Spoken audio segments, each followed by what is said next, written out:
of the athletic facilities. There seems to be an equality-driven focus, not an equity focus. And equity, when we work to advance equity, we have to look beyond what's in the school campus. There are other influences, social factors, historical trends, long-standing issues that affect academic opportunity. And in each of the schools under consideration in the bill, Parkland, Prep, and Reynolds have a neighboring park, interestingly, that they use to augment their sports facilities. Parkland has Parkland Park, where they play tennis. They also have nearby Griffin Park. Prep has 14th Street Park, which has tennis court that serves their tennis needs. And Parkland's park, from best I can tell with Google, is 1 acre. 14th is 10 acres. And Reynolds and Wiley schools have Haynes Park, which is about 35 acres.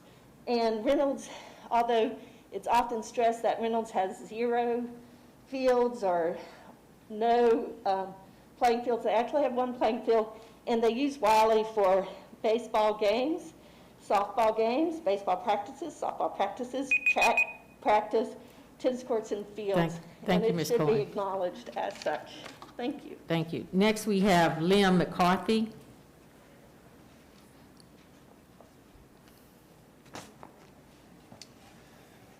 Good morning, board members and Superintendent McManus. My name is Leo McCarthy. I'm a senior at Mount Tabor High School, and I am here to implore you to not vote yes for this pilot pool testing program. I would like to state my personal experiences, but I speak for many. These past months have been a struggle in ways that I could never have imagined. With a year and a half of not participating in teams and finally getting a sense of normality back, I can't consciously imagine how losing these vital activities wouldn't negatively impact myself along with many of my peers. For me personally, JRTC has saved my life and made me into the man I never thought I could be. I remember getting mixed in with the wrong crowd and having a very rocky time in middle school. Between the emotional stress of trying to fit in with my diagnosis of Asperger's syndrome and the actions that I took out of pure desperation for a group to accept me, my future could have ended very differently. I walked a very lonely road until I found JRTC, and I don't expect you to understand, but I can't stress this enough to you that some kids like myself, these extracurricular activities prove to be more of a family than just a team. With the support, positivity, and self-discipline I get from these teams, I can truly say I found myself and where I fit in. Not only have I found myself and who I want to be, but I found who and I want to be each and every day. And it's a daily battle trying to keep true to myself. These battles I don't always win, which is very stressful. If these teams help me with getting through every day, no matter if it's a good day or a bad day, I can only imagine what good it does for other students. Not only would this mandatory testing be detrimental to me, but detrimental to all teams as well as students' mental health and education. As someone who shares classes with many fellow athletes, I know first and second hand how these activities make us all strive to do better in the classroom in order to participate on these teams. To take this away from us for not consenting is just wrong, especially for us seniors after losing so many years, so much time. I don't think it's necessary for me to go into depth about questioning students' mental health right now. Seeing recent events on all campuses speaks volumes. So I ask you, do you know what these activities do for us students? For example, many promote physical health. Some let us know no matter what happens, we always have a place to fit in. Some teams, like band, are a way of expressing oneself. Do you know how many students and parents won't consent to testing and how it may have a disaster effect on an immediate future? Do you know where these activities take place? For example, Raider team, drill team, color guard, honor guard, cheerleading, marching band, as well as most sports teams are held outdoors, separated throughout schools' campuses. Many teams have to actually reserve a spot because most teams want to be outdoors. Unlike the lunchroom, where hundreds of students are sitting shoulder to shoulder, unmasked, for well over 15 minutes. Personally, I can't imagine how this pool testing would have a positive effect on us students. I've tried looking at it from many different angles, but that might be where we differ. Me as simply looking in. If you proceed to vote to pass this mandatory testing, you will cause a great deal of anxiety, depression, loneliness, and isolation. Given the recent tragic events at Mount Tabor, you would be taking away adult, supervised, safe activities for us, so I plead you to not vote to push this mandatory testing. After all, our current mental health is nothing more than glass, and as we all know, if you push on glass, it's bound to break. And I know you want what's best for us, but this isn't what's best. Thank you.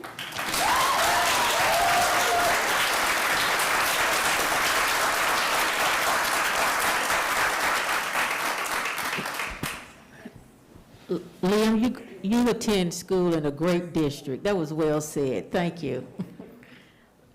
Next, we have Mr. Alan Daniel. Good evening. How many students have been in quarantine this year? Why is the district not releasing these numbers? Given that there have been 1,200 cases among students and 120 among teachers, a conservative estimate would be 6,000 students in quarantine at an average of 6 missed instructional days. That's 36,000 missed days. Why is there no method in place for those students to observe and participate in class while in quarantine? Why is it that a vaccinated classroom educator who must be out with their children must use their sick leave, while an unvaccinated teacher gets to use state emergency leave or infectious disease leave? Why is the district punishing vaccinated educators?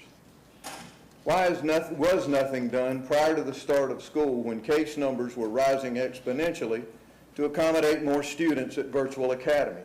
According to reports, enrollment has doubled since school started, with over 150 admissions to the high school in one recent week, resulting in restructuring all student schedules.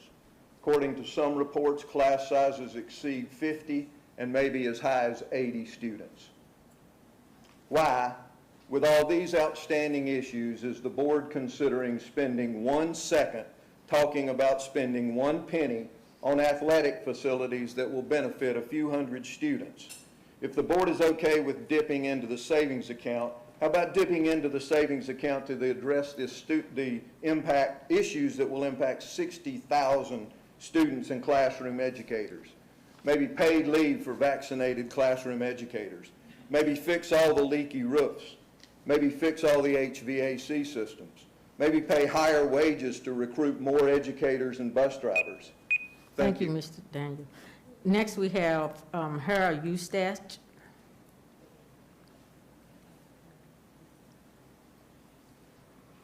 I'm going to try to expedite that, could save us some time too. Behind Mr. Eustache, we will have Tammy Folk, Grayson Best, and Myra Bumgardner. Maybe if you can just line up behind Mr. Eustache, and then I'll call the next 3 or 4.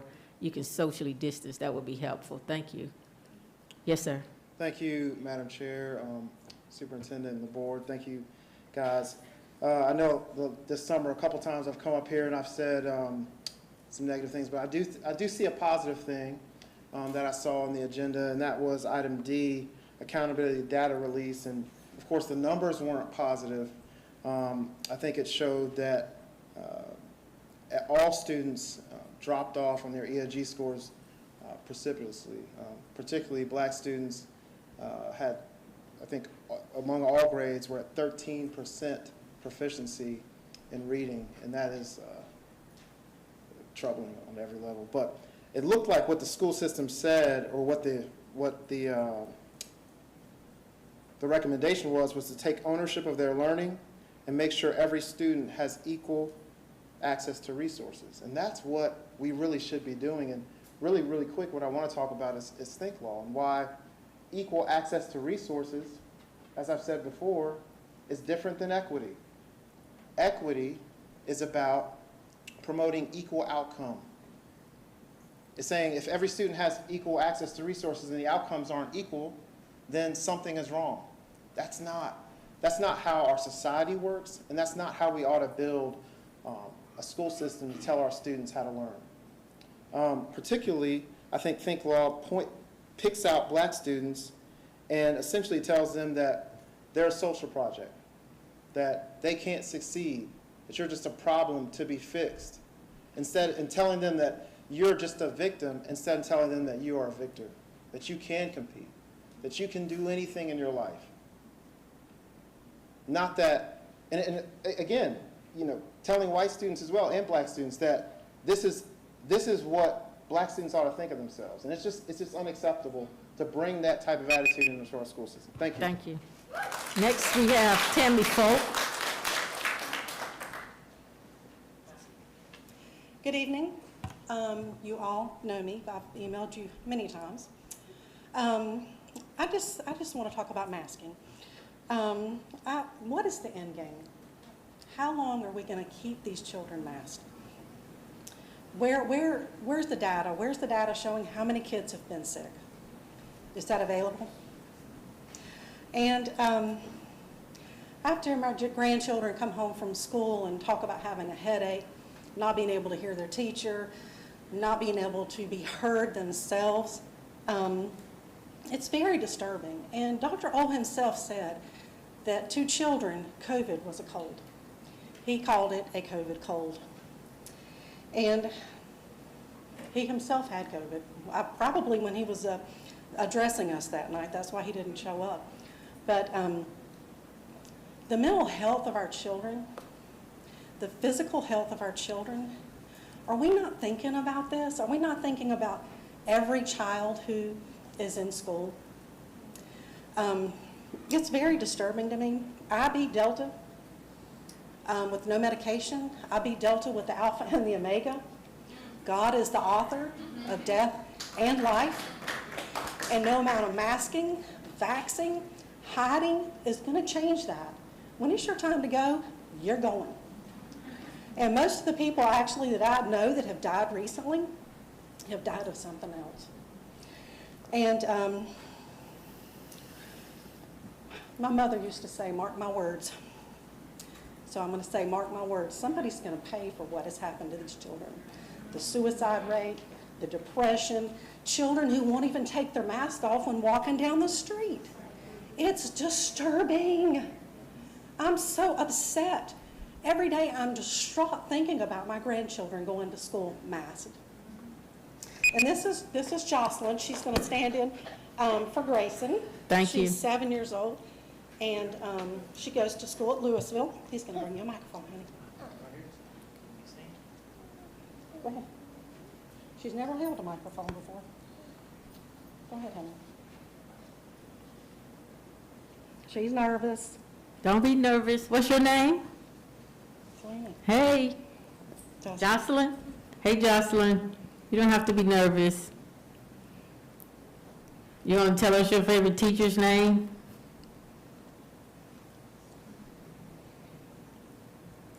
No? Okay. Okay. Okay, that's fine. We love you. Thank you.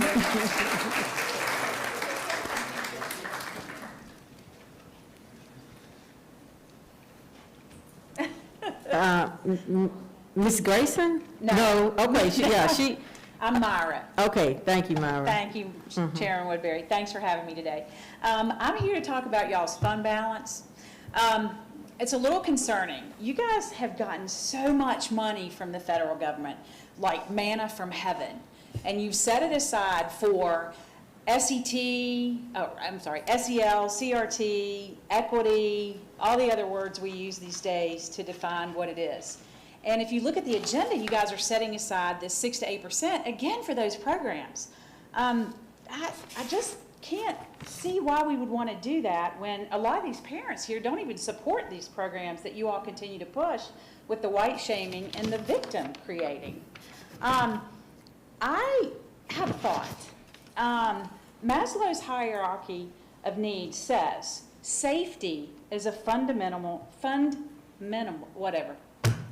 need. Thanks, guys. I actually live in the Mount Tabor district. My daughter graduated in 2009. My son was there for 2 years. I can't tell you how disappointed I was in what happened. And I will tell you, in 2009, when my daughter graduated, the gangs were alive and well. And, you know, now we have a killing in our school. How about not limiting yourself by designating these funds to initiatives that already have funding and out there for them? How about we broaden the allowable uses to address local issues that we have, such as substantiated threat of gang violence ongoing in our schools? And how about we use it for unseen and unexpected issues? What good is an SEL program if our children don't even feel safe in their classrooms? How about we stop the guns coming in to the schools? Thank you. Thank you. Next, if we can have Rhonda Mays, Tabitha Hatchett, Cheryl Groves, and Susie Stamey.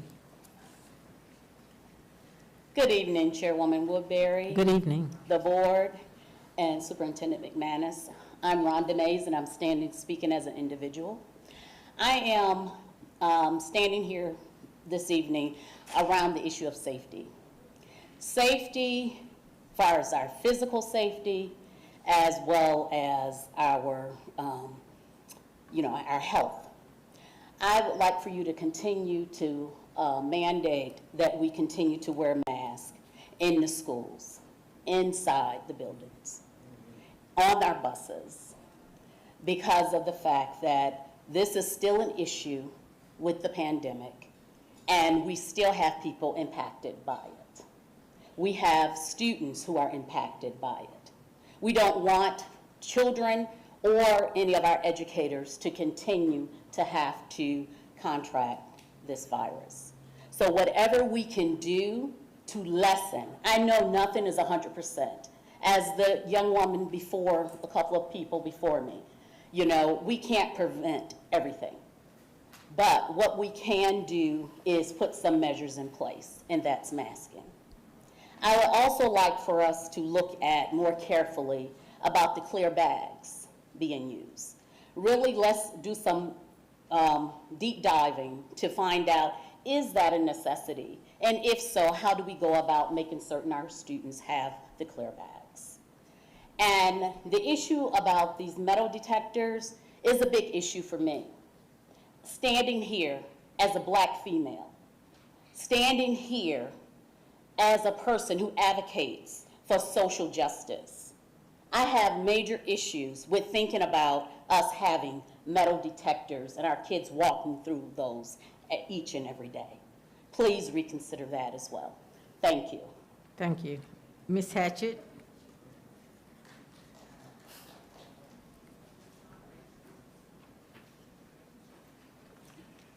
Good afternoon. Good afternoon. I just want to say, throughout the years, we have all been advocate on bullying that has been going around in our schools.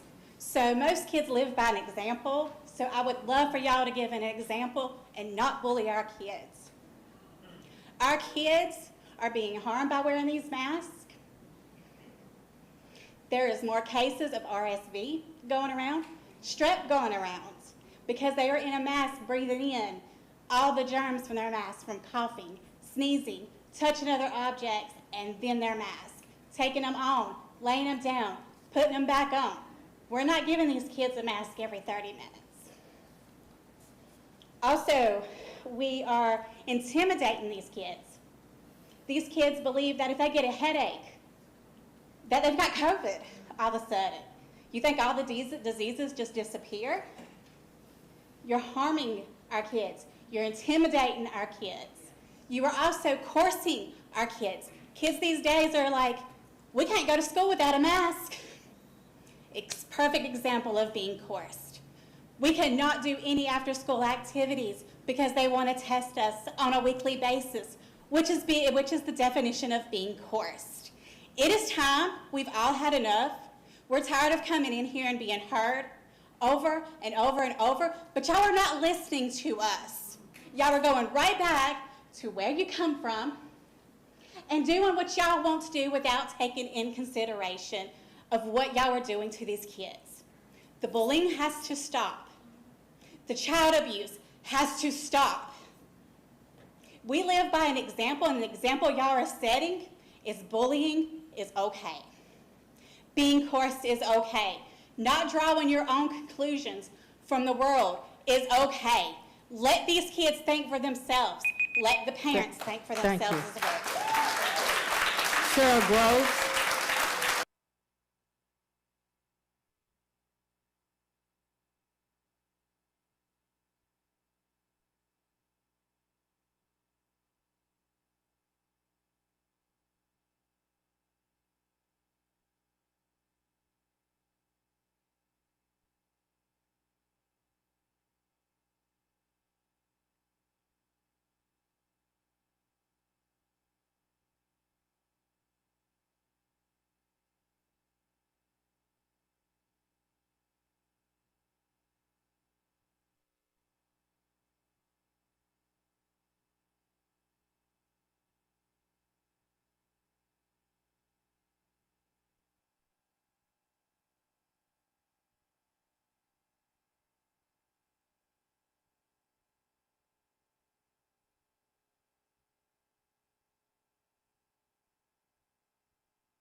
Face coverings are the least effective way to minimize exposure, and engineering controls are the most effective way. The only way to prevent exposure using a face covering is a sealed mask, N95 or half-face respirator. Surgical or cloth masks are not respirators. OSHA and CDC websites verify this statement. CDC even admits leakage occurs around the edge of the mask when user inhales. According to the American Industrial Hygiene Association, exposure controls must have a relative risk reduction threshold of 90%. Thank you, Ms. Hatchett. Ms. Groves, before you speak, and I do realize that, oh, no. You're good. Yes, so I would just wanted to thank you for getting your mask, and that leads me right into that we have a policy, an administrative policy 3550 that requires masks in all of our school buildings. So I appreciate if those of you who are in the audience and you don't have a mask, if you could put the mask on. If you need one, I'm sure we can provide a mask for anyone in the building. I think Brent is holding up his hands. We have some masks in the back, so we would appreciate if you have masks, please put your mask on over your face appropriately, and if you don't have one, if you could go to the back and get one, we would appreciate it, because it is by policy. And if you don't want to adhere to the policy, then you would not be able to stay in the building. So I appreciate your compliance with the policy. Our security will be walking around to assist any of those of you who do not want to wear the mask. So I appreciate it. And is that more exactly what we're talking about? The bullying. This is exactly the problem. Excuse me, so what? Where's the proof? Where's the science? Show us the science. Thank you. So Give us the proof, Nadia. Give us the proof. That's a piece of paper. It's a piece of paper. It's a mess. So I would appreciate it if we can continue with the meeting. Otherwise, we'll have to. Hurting our children. Thank you, sir. Stop hurting our children.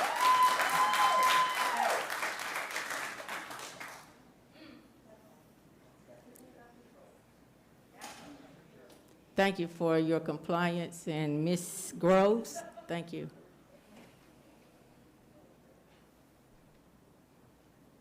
Yes. I missed Amy. Are you Cheryl Groves? No, that was Cheryl. Oh, I missed okay. Amy. Okay, I'm sorry. Sorry. So I don't. That's all good. Good evening. My name is Susie Stamey, and I'm going to be continuing Cheryl's conversation here with her information.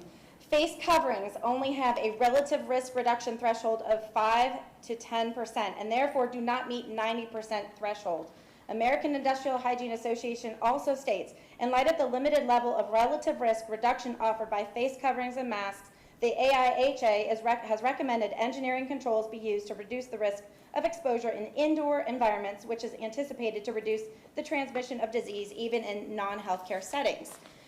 So the solution for our board would be to use the ESSR funds for engineering controls that work: dilution or ventilation, opening the windows, increase fresh air through HVAC systems, install needlepoint ionization technology, install ionized hydrogen peroxide systems, install very high efficiency filters for HVAC, use ultraviolet C UVC lamps. In addition, I have some questions. Cheryl does too. Is it true that this district is slated to receive a total of $214 million in ESSR funds? In order to receive ESSR funds, do you have to comply with CDC guidelines on masking kids K through 12? What amount is being used for engineering controls in the destruction or removal of the COVID virus in our schools? And finally, have you consulted with an industrial hygienist? In conclusion, we, the parents, are the authority on our children's health, not you. We are the authority. You all worked for us. Let me remind you of this part of the Declaration of Independence. I said it before. Governments are instituted among men deriving their powers by the just consent of the governed. That wherever any form of government becomes destructive of these ends, it is the right of the people to alter or to abolish it and to institute new government. We, the people, do not consent to this policy on masking our children. If you continue with the policy, we, the parents, will see you in court. Thank you. Next we have Pat Blackburn, Robert Capizzi, and Jessica Clinton, I think. If you three can come up, then that would be helpful. Thank you. Are you Ms. Blackburn? Yes. Okay, thank you. Hello, I'm here to talk to you about the Think Law that you're looking at tonight. The definition of critical thinking is a mental process of reviewing clear, rational thoughts based on evidence to reach an answer or a conclusion. The process of critical thinking is associated with accuracy, logic, depth, fairness, credibility, and intellectual clarity. Then I went over to Think Law and looked at their materials, and I didn't see a lot of that. What I saw was social justice. And as board members, it is not your job to introduce students to ideology that is political. It is not your job to introduce students to ideology that is against the United States Constitution. In fact, as board members, you take an oath to uphold and defend the Constitution as well as the laws of the state. Another thing that I noticed about Think Law is some of the resources for high school encourages conversations about real cases in courts of law. And in those cases, the activities focus on subjective ideas of what is right and fair and not what is actually law. So, as you do take an oath of office to defend the Constitution of the United States of America and the rules of the state, it would be wrong for you to partner with a program that is the antithesis of that. And I ask that you not put students through that. Critical thinking is important. It's important that we all have opportunities, and that especially students who are, of minority status or students who have not gotten those opportunities get them. Thank you. Thank you.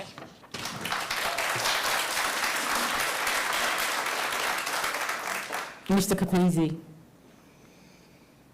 Good evening, Good evening. Chairman, Superintendent, Board. I'm here to speak a little bit about Think Law 2, maybe not so much from the legalese or the legal end of things, because the term itself is kind of, I don't know, I think it's a bit misleading. I was looking at the materials online from the website.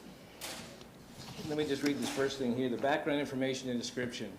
The Tangible Equity Leadership Cohort will build capacity and mindset development for leaders who will then support the growth of teachers in implementing higher order thinking within existing curriculum. The professional development will include coaching, professional learning community resources, and access to supplemental digital higher order thinking curriculum and parent and community workshops and resources. Okay, I'm not sure exactly what that means. Looking at the PowerPoint, it was just, I think, 3 pages. The higher order thinking professional development goal, to build capacity and mindset development to address underrepresented groups of students in advanced course offerings and to build higher order thinking into core instruction. Okay, that makes a little bit more sense, but there's no examples of what that is. In the 1500s, Sir Francis Bacon came up with the scientific method. Hopefully that is being taught in our science classes at least. This was a lesson that I did just on September 8th with an online student going through that. And it seems to pretty much have all the foundation for critical thinking. I think the $27,500 spent on this program could be better used for textbooks. I think every class, if we're saying STEM and then it's STEAM and put the art into the other courses, how is the scientific method not able to be used or incorporated in curriculum in every class? Music. Thank you, Mr. Capizzi. Science. Thank you. Are you Ms. Cintron? Yes. Thank you.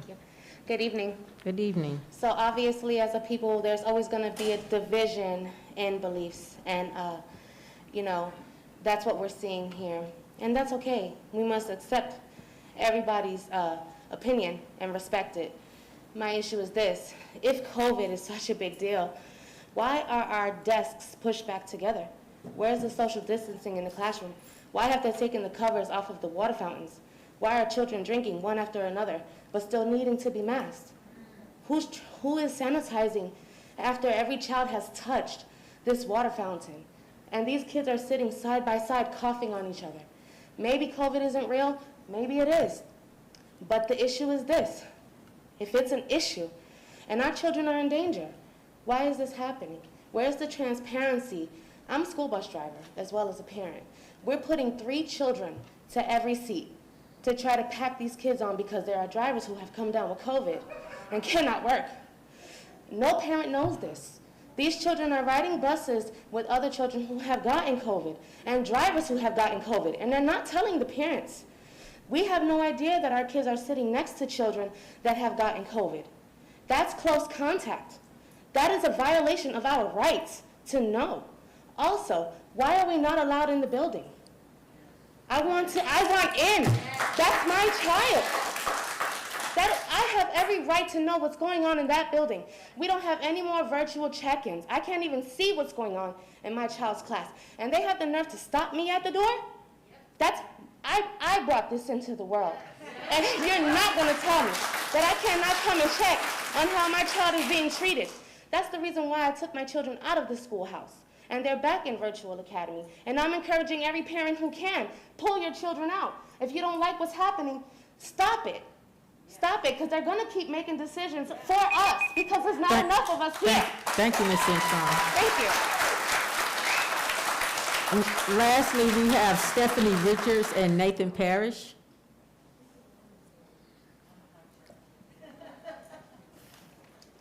Good evening. Good evening. I am a parent to 3 kids in this district, and every single day my kids come home, all they talk about is, oh, I was told to put my mask up. I had to put my mask up again. Oh, all they care about is my mask. They come home, these masks are disgusting. They're disgusting. They're wet. They're gross. I actually had a teacher tell my son that the unvaccinated students might end up in the hospital and die. He was terrified. On the first day of school, I couldn't walk my kindergartner in. I tried to walk her to the doors at least because she was scared. And I was stopped, and I was told you shouldn't have even made it this far. I wasn't allowed to take my daughter into school her first day. That was stolen from me. She cried, she was scared. My special needs son has a coughing tick. He was threatened to be thrown out of school if I didn't get him to stop. My kids are being psychologically abused in your schools. It's sick. And you all have a responsibility to address this. What's going to happen? When is this going to stop? I want to know, as well as a lot of people here. You've heard a lot of facts tonight. They were given to you. So we need to change. Thank you. Last, we have Mr. Parrish.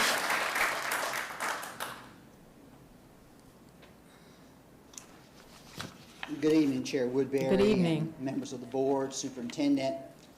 I'm here to speak on the data release item on the agenda.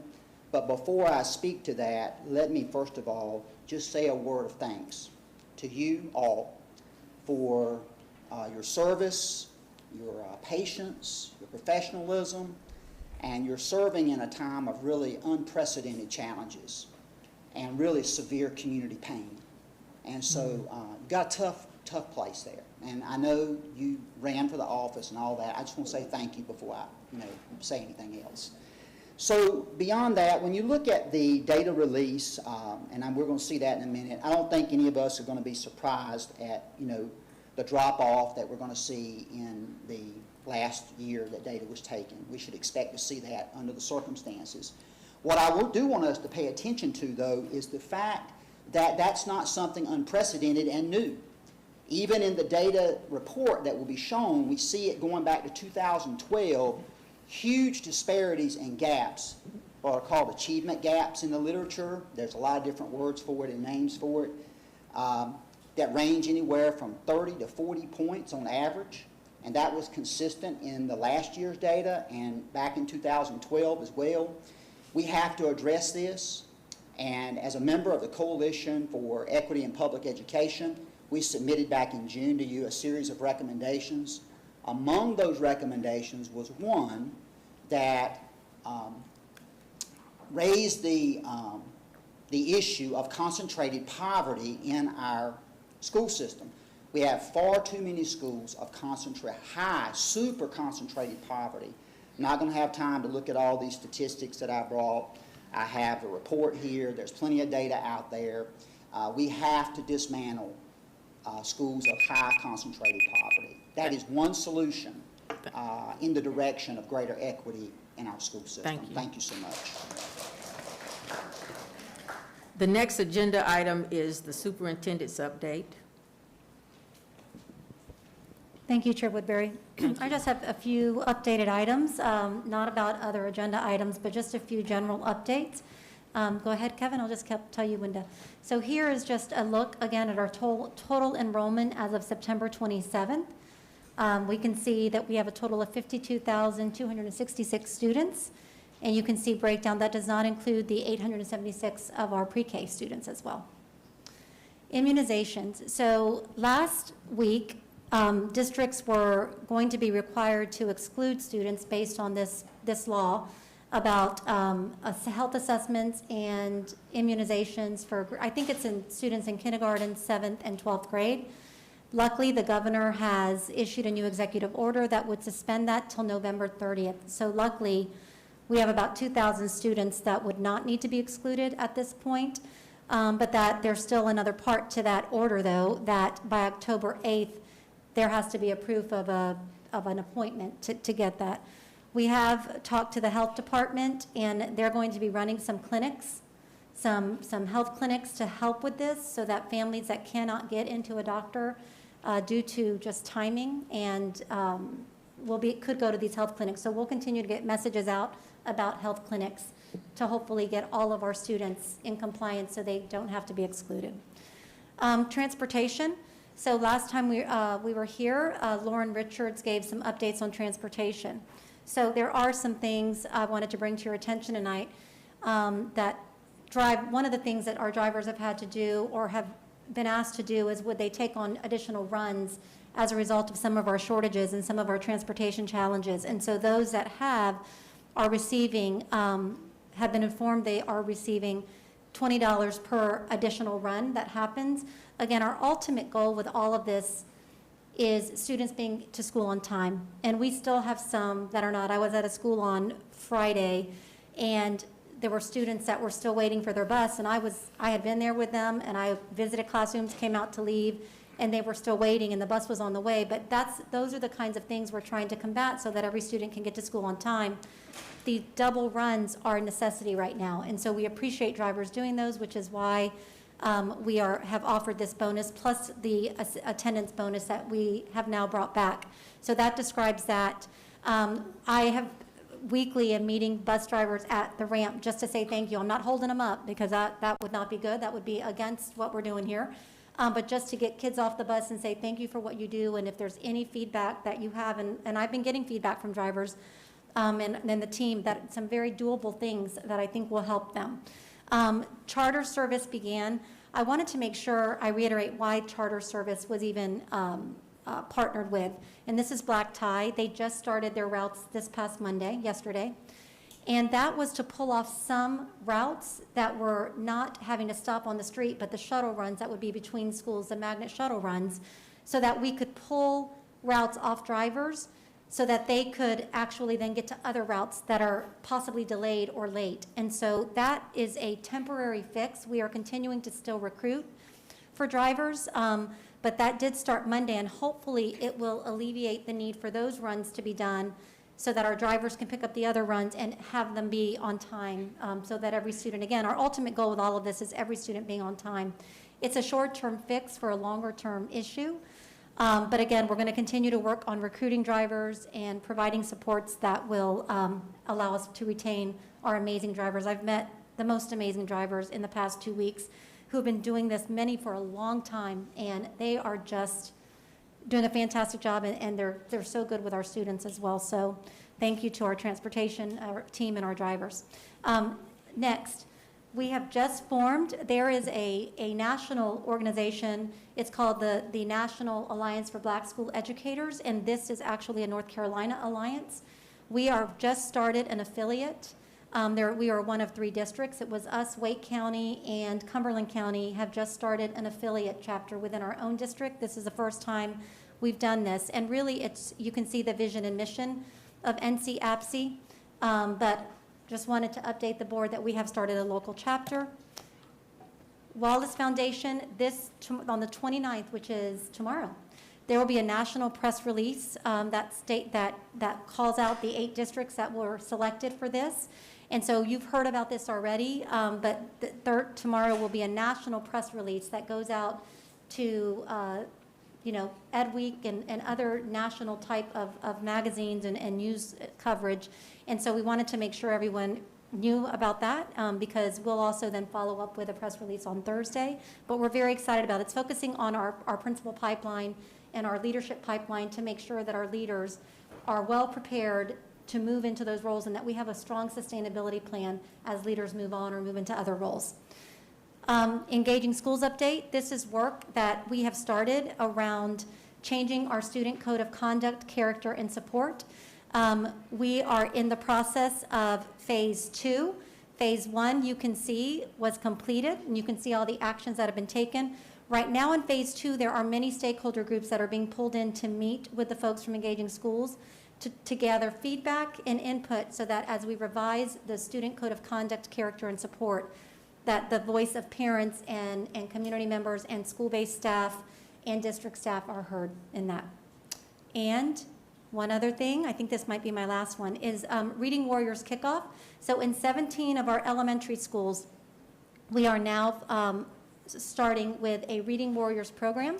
This is actual volunteers that have been trained by Read, Write, Spell.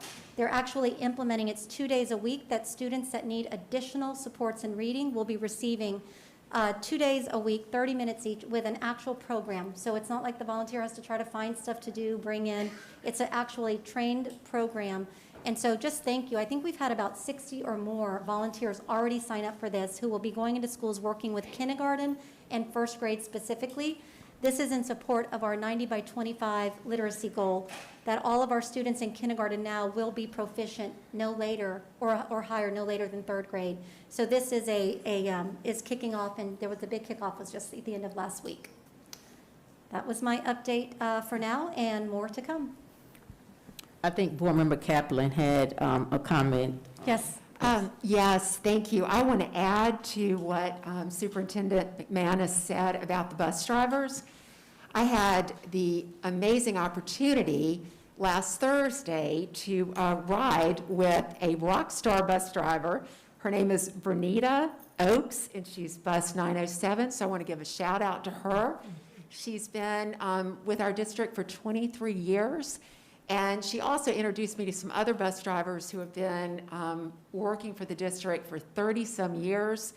I can't tell you how impressed and how just absolutely amazed I was. I've never done this. I mean, I guess the last time I was on a bus when I was a child, but this was quite an experience, getting up really at the crack of dawn, which all of our bus drivers do, and then, going to I went to North Forsyth, went into what I would consider the command center. Just so impressed with our district and just the complexities of it all. But what I want to say about these bus drivers is that they care. They gave me a lot of good feedback, and I also got a lot of good criticism that I want to take back to the board and see if we can make a difference. I mean, they had some good suggestions as to why we have a shortage.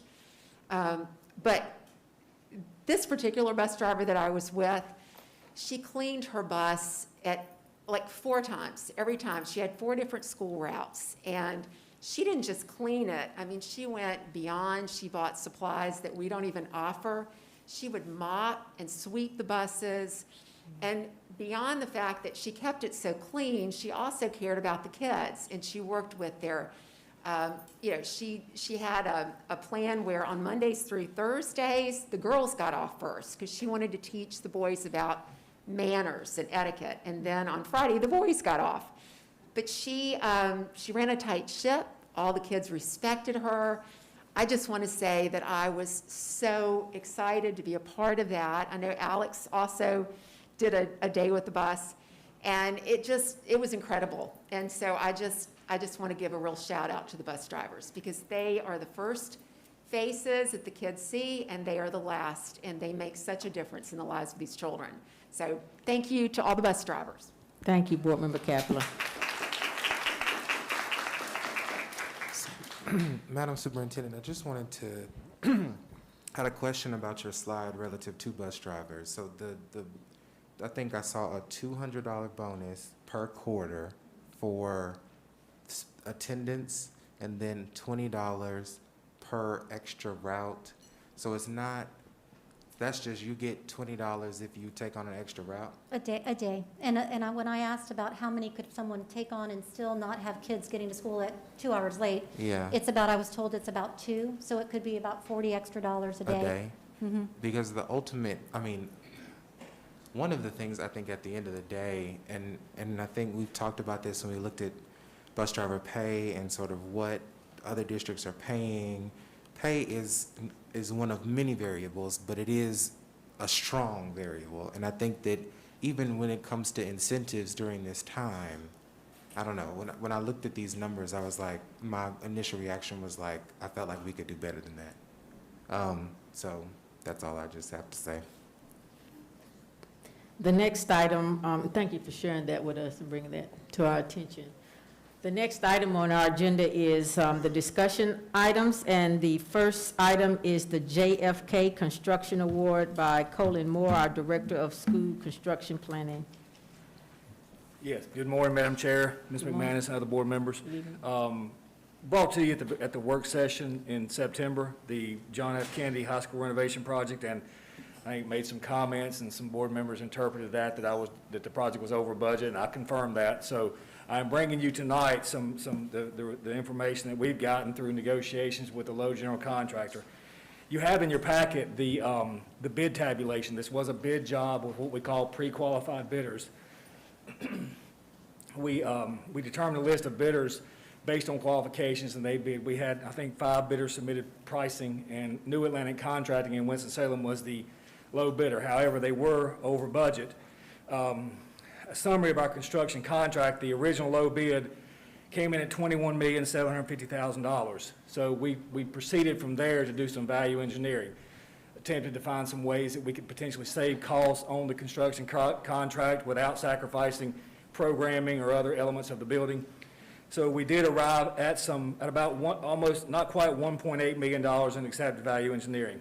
Some of those highlights of that value engineering from the plans that you approved in August include some modifications to the courtyard, to the main entry, and to the main entry canopy. We kind of scaled those down some, tried not to take away from the appearance of the building, but we did make some changes there.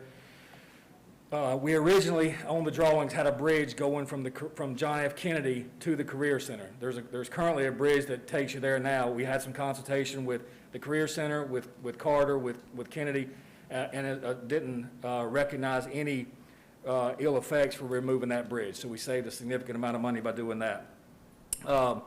Also eliminated some exterior window sunshades by increasing some window tinting. So we were able to do some of that and save some money. Also eliminated some operable windows that were not required. We do have some. Every classroom will still have an operable window. We eliminated some of them that were potentially unneeded. And then we also made some modifications to some finishes. These plans, if you remember, the original drawings were done in 2012, and we've since had standards that have changed and not just gone up in price, but it's also saved us some money, so we reflected some of those in there as well. And then we also reduced the size of the auditorium expansion. There is an auditorium in the Kennedy building. We had projected an expansion to that area through the programming that was done in 2012 when we did that design, but now in the discussions, we are able to accommodate an auditorium that they will still be able to use for school functions, but maybe not to the magnitude of what the performances that they probably will not do there in discussions that we have with the school staff. So it gives you a summary of our total project cost with our value engineering. The construction's $19.9 million. You can see the other costs as we're going down through their design, the testing and the relocation. If you'll remember, we did incur some expense with relocating relocating John F. Kennedy to prep. So we've got those costs included in there as well.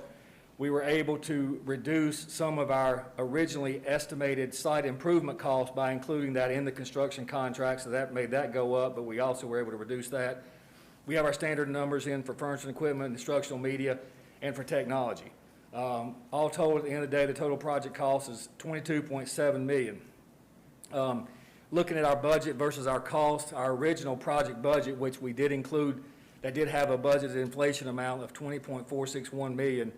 Our total estimated, or our estimated project cost based on the construction bids that we got was $22.7 million, resulting in a $2.269 million shortfall. And so we're requesting that be funded from the 2016 bond inflation fund. You've asked in the past how that affects our inflation fund. So as of this ask, we will be about 81% ask of those inflationary dollars and about 71% of our project budgets. So we're running a little bit behind. We've got some room to make up, but it's not a significant difference. I think the last delta that I brought you was about 14%, so now we're down to about 10%. So we're trying to minimize that gap. So ran through that pretty quickly. I apologize for the fast forward, but I'll welcome any questions you may have. Yes, ma'am. Colin, are you finding also, I know that we are you finding the cost of supplies going up a lot higher right now than they were maybe when this was first projected? We are. We had actually, through some design about 4 or 5 months ago, reduced what we thought would be the cost through some modifications that we made to the design, but the costs that we're incurring from the supplies and from the construction industry have increased significantly. I don't have a percentage on that, but our budget about 4 months ago was about 6%, or about 17% under where we are now. Thank you.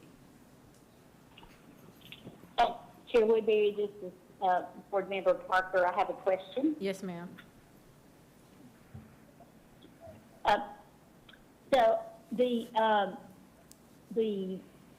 tiles and things for sound reducing and all that were taken out, is that because you minimized the auditorium project? Is that why those were taken out? We're not minimizing that at all, correct?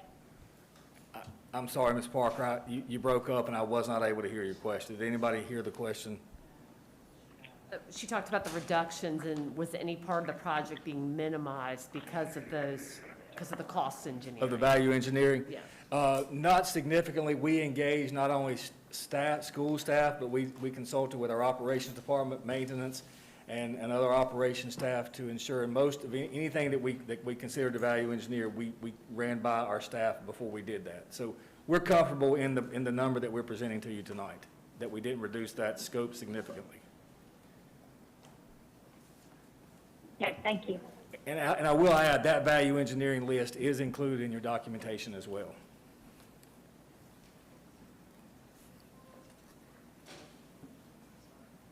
Thank you, Colin. All right, thank you.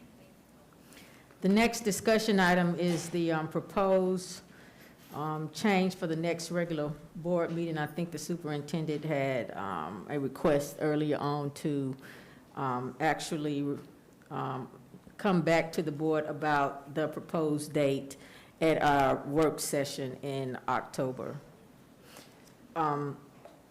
So did you have anything else that you wanted to add? Okay. No, thank you. Okay. The next item is the COVID-19 update and mask discussion by our superintendent, Tricia McManus. Yes, and I'm going to just welcome Dr. Stokes up. She's going to actually do the presentation, but I'm also going to have her introduce.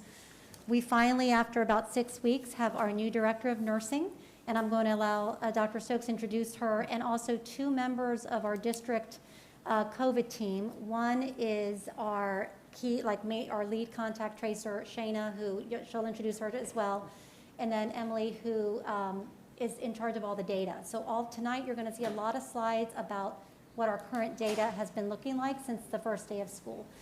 So did you want to, I'm going to turn over to you, Dr. Stokes, and introduce your team, who I know you're glad to have a team, because this has been bombarding your time where you need to be focused on other things. I know that, so thank you. Good evening, Chair Woodbury, board members, and Superintendent McManus. I would like to introduce our health services team. Katie Key is the new director. If you could please stand, Katie. She's the new director. She's coming to us from Surrey County. And then Shayna Jordan, she is our supervisor for contact tracing, and she's done a fabulous job with her assistance and support in between locating an actual director of nursing. And then we have Tiffany Jarrett. Tiffany is our data analyst, and she worked really hard to put the presentation together, and she's looking at our data daily. And so the data that we'll be sharing today is always constantly changing. It's updating information as schools put additional information into our case documents. Tiffany is actually going in and updating it. That's why it changes all the time. As students are symptomatic and move from symptomatic to actual confirmed case, we have to always go back and update that information. And so today, I want to just give you guys a brief update regarding how many confirmed cases. And these are the cases that we've seen from August 23rd till September 17th, 2021. And so this is our very first day of school. So we were looking at about 1,014 student cases that has been reported to us. And then we're looking at staff confirmed cases at 100. And when we're looking, and that's a total confirmed cases of 1,114. When we look at our student body population, 52,266 students, then that's roughly, with 1,014, about 1.9% of our students who are confirmed cases at this point from that short period of time, August 23rd to September 17th. And so when we start looking at our data, we also looked at close contacts. Close contacts is defined as someone who was within 6 feet of an affected person for a cumulative total of 15 minutes or more over a 24-hour period starting from 2 days before symptoms began. And so we really want to make sure that when kids are confirmed or staff are confirmed, that we identify who are the close contacts, who came in close contact with the student that is a confirmed case. And so we follow all of our guidance from the Strong Schools North Carolina Public Health Toolkit and also our local health department. So as we look at close contacts, how many close contacts have we had to students who are actually confirmed cases? Those close contacts are about 1995 at this point, from August 23rd to September 17th. We had 1995 students who were close contacts to a confirmed case, and about 74 of our staff members who were close contacts, looking at a total of about 2,069 close contacts. As we look a little bit more regarding close contacts, and are they community or are they home related that had to be excluded, once we look at school versus close contacts, community or home related, we found that our student close contacts, school related, was about 604. When we look at our staff close contacts, school related, meaning within the classroom, within the school setting, was 7. So that's a total of 611. And so when we look at our community-related contacts, that's the students reporting that, you know, they may have come in close contact with a family member, with someone over the weekend. It's our community. We're looking at about 1,391. So you're seeing that the community contacts, close contacts, are more than what's in the actual school building. So our staff contacts are looking at community-related, 67. And then we looked at the total for both categories of about 2,069. So as we look at close contacts, where did this occur? We talked about the community, but when we look at close contacts within our school building, those close contacts include individuals that have been identified as either in the classroom or within the lunchroom, because we know that the lunchroom, they're eating, or they could be eating within the class and they're within the class. So when we're looking at classroom, that accounted for about 65%. It was about 344 within the classroom that we found that the exposure happened in as a close contact. And then when we're looking at the lunchroom, it's about 180 staff lunchroom close contacts, 3. So we're looking at total lunchroom close contacts, 183. And when we look at in the classrooms, 345, and we'll talk a little bit more about within the classroom, what does that constitute? A lot of it constitutes if a staff member is exposed. We know that when students are together and they're properly masked, then they don't have to exclude. But when it's a staff member that is exposing to students, we do have to exclude. So who's exempt? That's what I just really talked about, but I'll share a little bit more. Close contact exemption. How do you become a close contact, but you're exempt from actually having to exclude? We're looking at those students who were within 3 to 6 feet of an affected student where both of the students were engaged in mask wearing. They had their mask on and wearing it appropriately with other school prevention strategies, such as physical distancing. And then we're applying to students. This applies only to student-to-student contact only. And then when we're looking at our students who are fully vaccinated and asymptomatic, we know 12 and up have the opportunity to get the vaccination, but if they do, they're fully vaccinated and they're asymptomatic, then they don't necessarily have to actually exclude from school. And then when we're looking at our staff members, we're looking at our staff members who are fully vaccinated and asymptomatic. We want to look closely at our close contacts and confirmed cases when it comes to athletics, because that's something that we have focused on in some of our earlier board presentations. And so from 8/23 to 9/17, that doesn't include this week, we looked at about 18 confirmed cases in athletics. We looked at one confirmed case when we're looking at staff in athletics and extracurricular activities. And then when we're looking at, for a total of 19. When we're looking at student athletic close contacts, who was close to some of these 18 kids, it was about 80 students. And then how many staff? About 3. And then total athletic close contacts, 83. And so when we're looking at that number, it's rather small. From 8/23 to 9/17, we did not see a large number of students in extracurricular activities or in athletics who were confirmed cases. So students and staff, really want to focus on students and staff who were close contacts but met the exclusion exemption. We're looking at total students properly masked in a classroom setting was 132 students that we identified. They were close contacts, but they were properly masked within the classroom, so therefore we did not have to exclude them from school. They were able to remain because they were properly masked. And then when we looked at our students who were fully vaccinated and asymptomatic, that was 158 students. Because they were vaccinated and because they were asymptomatic, again, they were allowed to remain in school. They did not have to be excluded. And then when we're looking at our teachers fully vaccinated that were close contacts, it was 113 that were vaccinated and asymptomatic, so therefore they did not have to exclude and not come to work. And then totally fully vaccinated and asymptomatic was 271.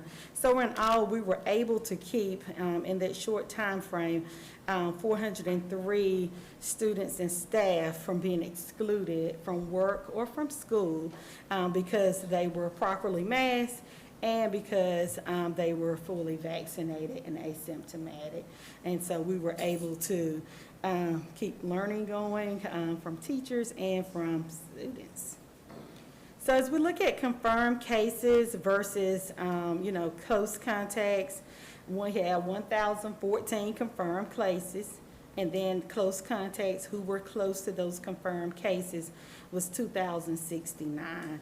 And then total of students and staff excluded for COVID-related reasons have been about 3,183. That's our confirmed and then our close contacts. So as we move to high-risk extracurricular activities, I spoke a little bit about that and how our we haven't seen a large percentage and a large number of our students who are athletes who have confirmed cases. We are really recommending today that we delay testing for students and staff participating in high-risk extracurricular activities such as athletics. Really recommending that because we haven't seen the numbers.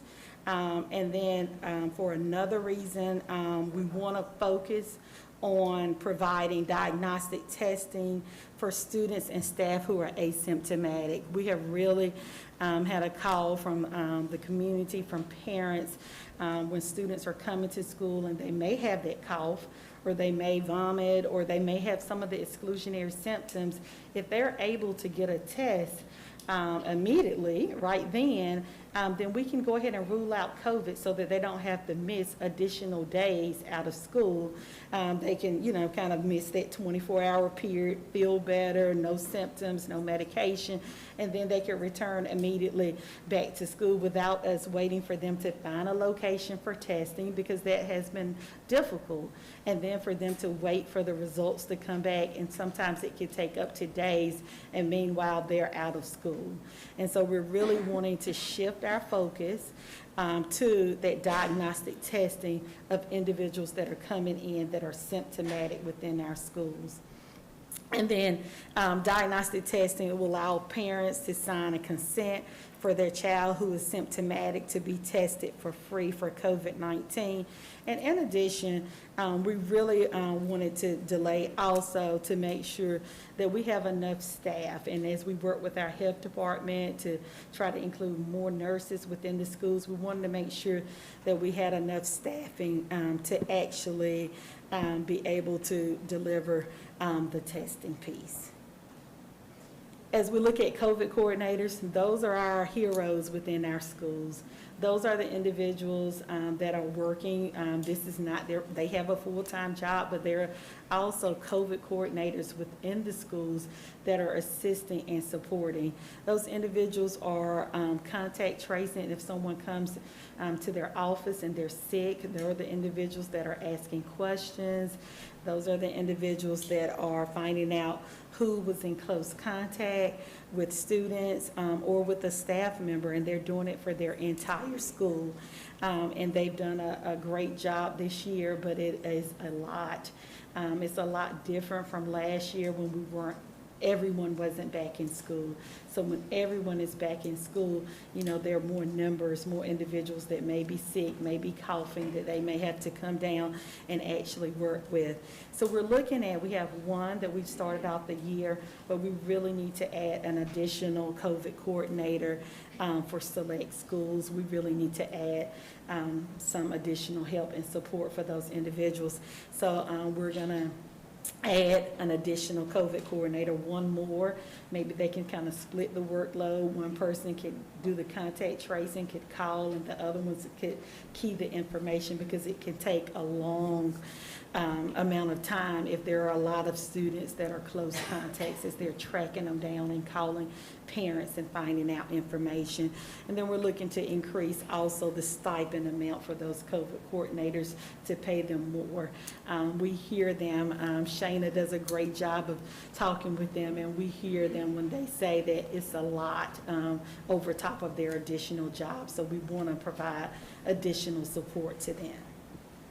Can I just ask a question? What particular schools are we adding those to, and what's the amount that we're increasing the stipend? We're increasing the stipend to $500 a month from $400. And then the schools, it's almost all of our schools except for maybe 6 or 7, and those are our smaller schools, like the Special Children's School, the smaller schools like the early college, who have a smaller number of kids. And we've also looked at those numbers at the schools, and it hasn't been a lot of cases there. So it's about maybe 7 smaller schools that we haven't seen the numbers at traditionally, and there's a small student body at that school also. And one other question, so because I'll forget when we move from the slide, but the funding for the stipend right now, where does that, is that coming from one of the ESSER pools that we're doing? And so did we have that increase built in the ESSER dollars? I know we can take it back to, and kind of revamp the plan. It'll come from other savings. I mean, there are things that we couldn't due to hiring of personnel where it not hired when we said we were going to hire, that frees up money at certain times. So yeah, it's still going to come out of the ESSER dollar. Okay. And then my final recommendation for tonight is that we're recommending that we delay testing for students and staff participating in high-risk extracurricular activities and further explore offering diagnostic testing in schools.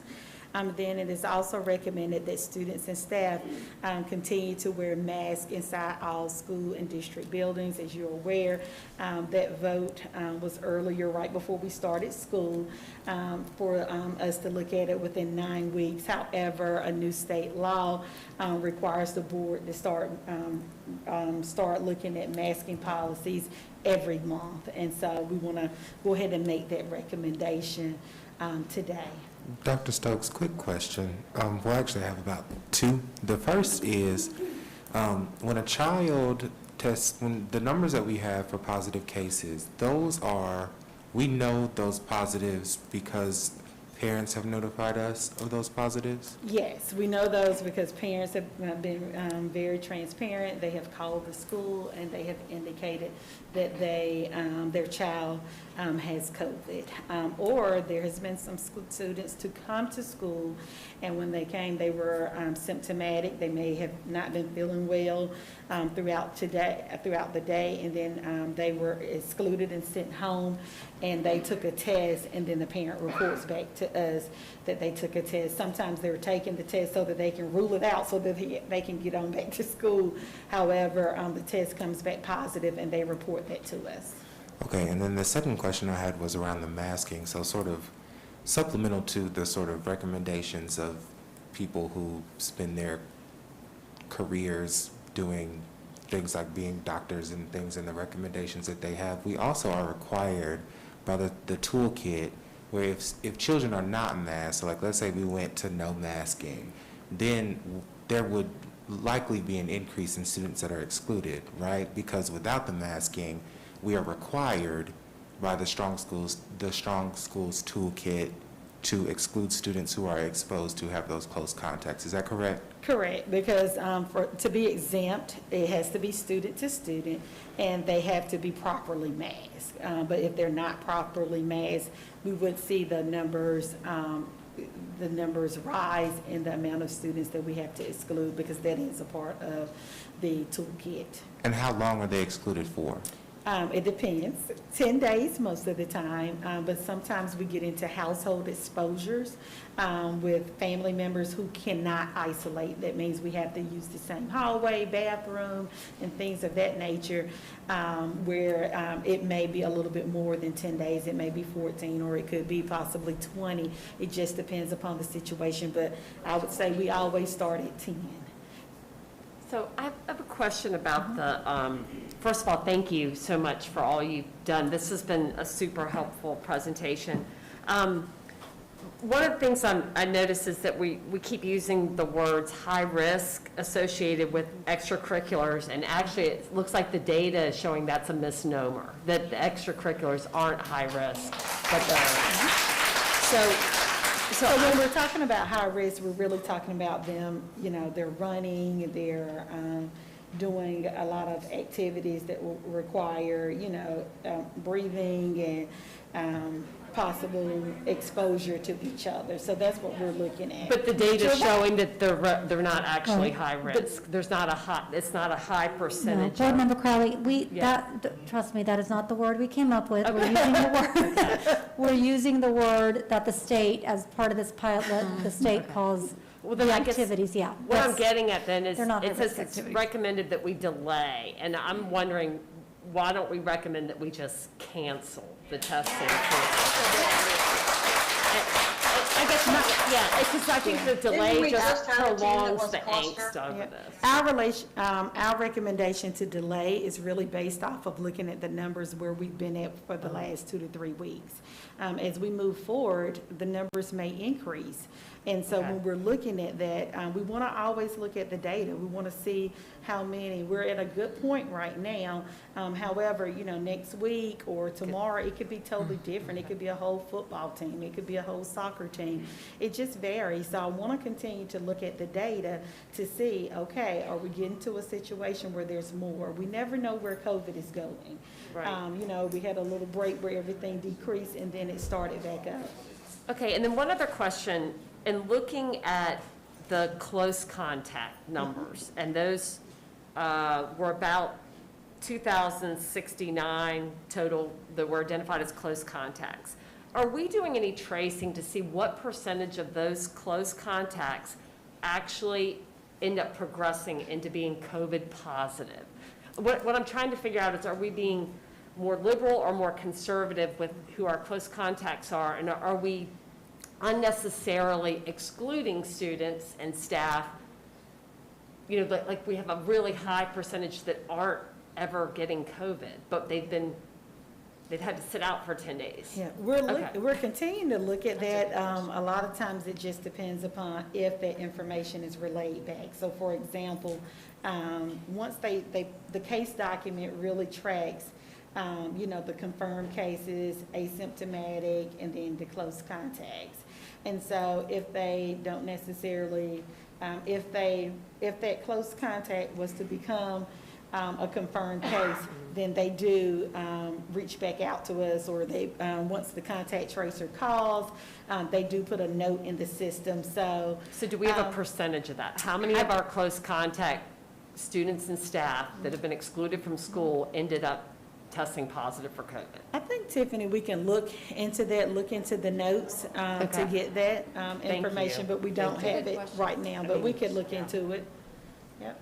Thank you. And it just depends upon the notes that they put back in the system. Well, and you're only as good as what people report back to you. And I understand that, I understand that too, but it would be interesting to see if we are unnecessarily excluding more staff and students than what we need to be doing based on the percentage that end up testing positive for COVID. We can look at that, Tiffany. All right. Board Member Bramer, I think, has her hand up. I do. Didn't we just have a cluster? Don't we have a cluster now that's canceling football? We do have a cluster now that has been reported to the state, and so that's why. And a sport team. It's a sports team, correct? Yes, it is. But now, while I do agree with what Superintendent McManus is offering, I think that giving these tests, making them available to people who can't get to another testing site and who can't afford the test is an excellent idea. I don't want to diminish the fact that we do know that they are happening in sports teams, and we do know that it's happening in cafeterias. Yeah, I wanted to just, Board Member Bramer, I wanted to say real quick that the cluster, so the cluster, as everyone knows, is when 5 cases can be linked. And so 5 cases on the team led to 17 close contacts. And so that's why the school decided to close, because to stop practice this week and to eliminate the game on Friday due to the roles of the players. It was a football team. It's pretty much most of their offensive and defensive lines are going to be close contact. So that's why. But as far as the positive cases on the team to form that cluster, it was 5. But anyway, we'll keep everyone posted on that. But yeah, but luckily, it hasn't been happening often. So that's a good thing. It is. Board Member Motzinger. Thank you, Chair Woodbury. I just did want to say thank you very much to the people who are doing this work and doing it with such commitment and fidelity, because it's important. I wanted to respond to my fellow board member's statement about our doing our own research about how many people are affected. And I guess I really do trust that the toolbox that's being done by the state of North Carolina and the guidance that comes from the CDC is pretty high quality. And I do agree that trying to track, is there a difference on the groups who we're suspending right now, is a very reasonable idea. But I get very nervous when people believe that they can figure something out that very well-trained experts are working hard to figure out. So it's really, to me, it's a respect thing. So I just needed to say that. Thank you. Thank you. Chair Woodbury, can I ask Yes. a question? So, and I know that we are going by the guidance, as Board Member Motzinger stated, and we've put in the slides from the North Carolina Strong Schools Toolkit, not Winston-Salem Forsyth County. We just said our high risk. That's not our words. That was words from the state. When we are, so we're contact tracing and kind of putting these protocols in place in the classroom and then the lunchroom. But the other activities that we are having at our schools, we talk about athletics and we talk about, masks aren't required. I know they're outside, but masks aren't required at football games and other activities. So is there any, do we connect any of, we don't count that, we don't talk about that? I'm just trying to so it's just inside the building. So if the guidelines that were up there that talked about 2 days prior and who I'm around, do we trace back to who, Leah, who are you standing beside at the football game last night, or who was all in the student section? Do we do that, or is it just the guidance that we're doing? We don't worry about that. It's just in the classroom and just in the cafeteria. No, they contact trace everywhere you've been. They're gonna ask. Okay. Where have you been? And then they go from there. The school staff starts, the COVID coordinator at the school, and then when Shayna's team and Tiffany, when they call, they're asking all of those questions. It goes beyond, it's where have you been, who have you been in close contact, period. And so we're putting all those activities in that, and so when we say that a case is positive, trace back to the school, that could be with, as long, anything on the school grounds, outside, inside, wherever. We're asking for wherever. Wherever. Yep, Okay. and within the community, we're asking who have you been in close contact with overall. This may be a silly question, but I've often wondered about this. Do we have any set goals where we want to be so that we would not have to require our kids to wear the mask? What are we looking at? What are we trying to get to? I've never heard anybody say anything about that, and I know this varies from day to day, but I just wondered, where do we stand and where do we feel like we need to be so that we would be able to not have our school kids wear the mask all the time? And maybe that's a question that nobody knows, but it's just entered my mind a lot, inquiring minds, I guess. And I think we continue to follow the guidance from our public health officials, the guidance from the Department of Health and Human Services, and I haven't seen actual, when you get to this percentage that you don't have to do this. I think we continue to follow the guidance right now. And looking at our data, because one of the reasons when we originally proposed it for the first 9 weeks, that would be October 25th, I think we would have come back. So also looking at our data very closely. But again, there's we are getting guidance, and also, there's many entities now even that are required, so if we were at certain places or our schools went to certain places and they have mask requirements, we would be following that as well. So there are a lot of mask requirements across the entire city. I have a feeling, and county, I have a feeling that all of those things, as we make movements, will kind of all happen at the same time as well. And I'm hoping it's about the data. Again, our data's, to me, not, when you think about it with the percent number of kids we have, 5,000, we've got, I think it's about 5%, right, Dr. Stokes, about 5%, and with staff, 1.9. What About was it? 1.9% of students. of when stu- we look one at po- our oh, totals. 1.9, not even Yeah. 5%, oh, 1.9.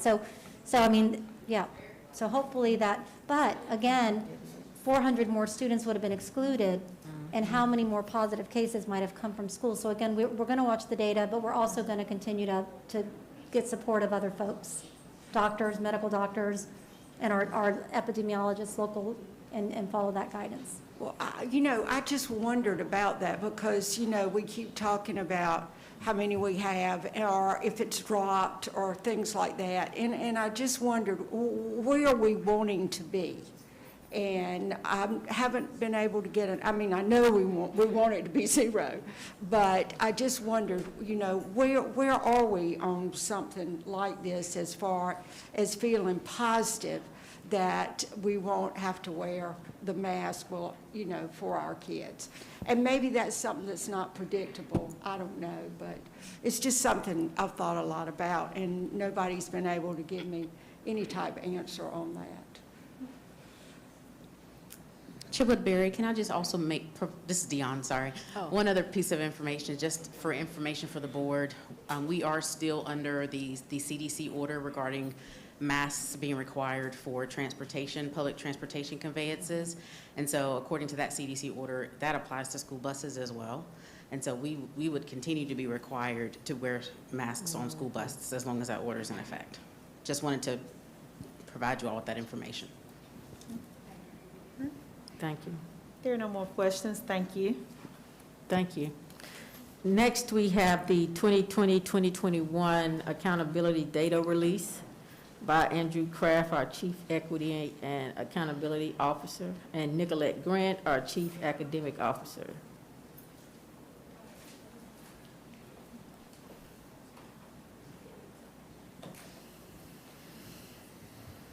Thank you, Madam Chair, Superintendent McManus, members of the board. I'm glad to finally bring to you the 2021 accountability data, understanding the context in which this data was collected, right? The COVID year. I like this wording that was used by the Department of Public Instruction in their press release when the data was released at the beginning of September. It's important to note that different districts across the state had different number of days when they were in person compared to remote. It's also important to note that when these tests were administered, they were administered in a much wider test window. And so you see the second bullet that they emphasize there, that outcomes are predictably lower than past years. You're not surprised by that. And they caution that comparison to previous years. I know that you all want to see that, and I've provided that for you here.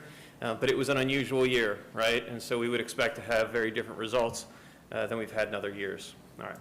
So let's get to it. What I did is presented this data to you through the lens of our 3 goals. That is our 3rd grade reading goal, our 4th grade cohort graduation rate goal, and then that gap closure goal.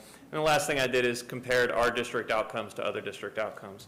If you'll remember, our 3rd grade reading goal is to have 90% of our 3rd graders reading on or above grade level by the year 2025. So our outcomes have been flat. The orange bar in the middle there, the orange line, excuse me, represents all students in the district. And you note that for years we've been at about 50% of our 3rd grade students reading on grade level. And this year we saw about a 12 percentage point drop for all of our students. At the bottom you see our African American and Hispanic students. At the top you see our white students. So what you note is that all subgroups dropped by about the same amount. We didn't see an increase in our achievement gap. We did see achievement go down for all students. We can also look at this data through the lens of other subgroups besides our racial subgroups, our LEP and our students with disability. And you see that there we saw a drop as well, although our drop was slight for our students with disabilities. The next goal is to have 90% of our students graduating on time by 2025. And so we've been successful over the past years in seeing an increase in our cohort graduation rate. That's something we've been proud of. Partnerships through organizations like the United Way have helped that. and yet we've been stagnant over the past few years in terms of our graduation rate. So this year, this unusual COVID year, we saw a very slight drop, 3 percentage point drop in our graduation rate. It's important to note that the graduation rate is calculated through a cohort. And so I emphasize that to you to say we still have work to do as a result of the impact of COVID from last year, right? So consider a student that didn't earn as many credits during a COVID year, and there were many students. So we want to make sure that we don't see the effect of COVID for the next 3 years, right? Because those cohorts were in our high school last year, and so we need to pay particular attention to make sure that this doesn't go down, and in fact, we of course want it to go up. You can also look at the cohort graduation rate through some other lenses. You see gender. We've struggled to get our male students to graduate at the same rate as our female students. Our Hispanic subgroup is the lowest subgroup in terms of our cohort graduation rate. And then you see also our LEP or our EL students had a persistently low cohort graduation rate. So those are our subgroups we're focusing on. We see improvement in these areas. So the next one is a little larger. We talk about disaggregating the data to look at the achievement gaps across our racial subgroups. You'll remember our 3 largest racial subgroups are African American students, our Hispanic students, and our white students. White students make up a little less than 40%, Hispanic students make up about 30%, and our African American students make up about 30% of our school system. And so it's our goal to close the achievement gaps that have been persistent over years within our district. So how did we do on that? First of all, this is 3rd through 8th grade reading that's reported here, similar to that 3rd grade drop that you saw. We see all subgroups dropped, and so although the achievement gap didn't change, right, we saw a drop that we need to work on recovering this year. English 2, this is an outlier, right? And interestingly, this isn't just the case in our district, but this is the case all across the state. That districts didn't see their English 2 scores drop. In fact, if I had reported the all subgroup here, you would note that our English 2 scores went up a very slight increase. So no, there's no change in the achievement gap, and there was little to no change in our English 2 proficiency. Math, this is disappointing. This is grades 3 through 8. Math, EOG, you see probably, no, not probably, it is our most significant drop. What's disappointing about that is that we had seen an increase over the past few years, and we see here a significant drop, and we're working hard to recover that. So Math 1 is taken in 8th grade by some of our students and by the rest of our students in 9th grade. You see that we did see a drop in our Math 1 scores as well. That drop was particularly significant for our white students, but we saw that drop for our Hispanic and our African American students as well. And then science EOG is administered in the 5th and the 8th grade. And you see here the converse of the last slide in that we had a more significant drop for our African American and Hispanic students than we did for our white students. And so in this case, the gap did widen between our racial subgroups. So African Americans are at the highest on that one, 77%? No, excuse me. I'm glad you pointed that out. Thank you, Board Member Crowley. That's an error in the key. I'm glad you pointed that out. Thank you. No, our white students were at 77%. Our African American students. Yeah. Yeah. That's exactly right. Yep. Yeah, thanks for pointing that out. You're exactly right. We'll make that correction. Yeah, so biology saw a similar drop, and there the achievement gap didn't close, but we saw a similar drop for all of our subgroups. And then I provide this slide to you. You've heard me present this data to you for the last 5 years, and you know that what I say every year is typically we are outperformed by Charlotte and Wake. We perform about the same as Guilford and about the same as Cumberland, and that happened again this year. We slightly outperformed Cumberland County schools, but we were slightly outperformed by Guilford County schools. You also see that these other school systems have a similar achievement gap. If you think about the overall distance between white students' performance and Hispanic and African American students' performance, their gaps are about the same, although overall achievement is slightly different for these groups.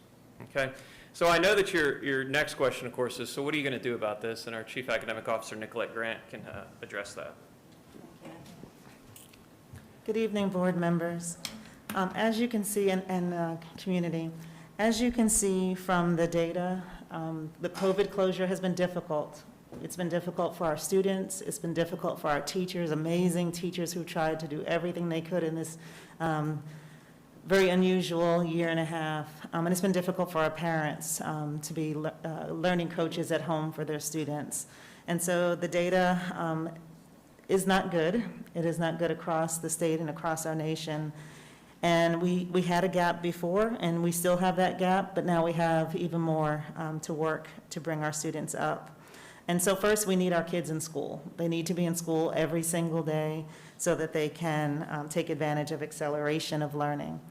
So some of the things that we are working on collectively as a district to try to work to improve and to regain our previous pre-COVID scores and then to make gains moving forward. One is the professional development. This summer we offered over almost 300 professional development sessions for our teachers on their new curriculum standards, new social studies standards, new standards-aligned resources, strategies, technology. We have our unit plan organizers. I've given you copies of our UPOs that we are using in all content areas to guide our teachers with the content and the skills and the vocabulary our students need to be successful. We will be utilizing walkthrough data, which is when the principals walk through the classrooms and do observations in the classrooms to see what's happening and give coaching support to teachers. And we're also using data such as our M-Class and iReady, our Haggerty, MyPath data to make decisions about instruction. With the additional funds from ESSER, we were able to hire some additional coaches, and so our coaches are in the schools now working. Well, some of them are doing We're All in This Together and covering classes, and others are now doing coaching and really supporting our teachers with one-on-one coaching. And then we'll work with Dr. Stokes' team and student services on making sure that we have a whole child approach to supporting students.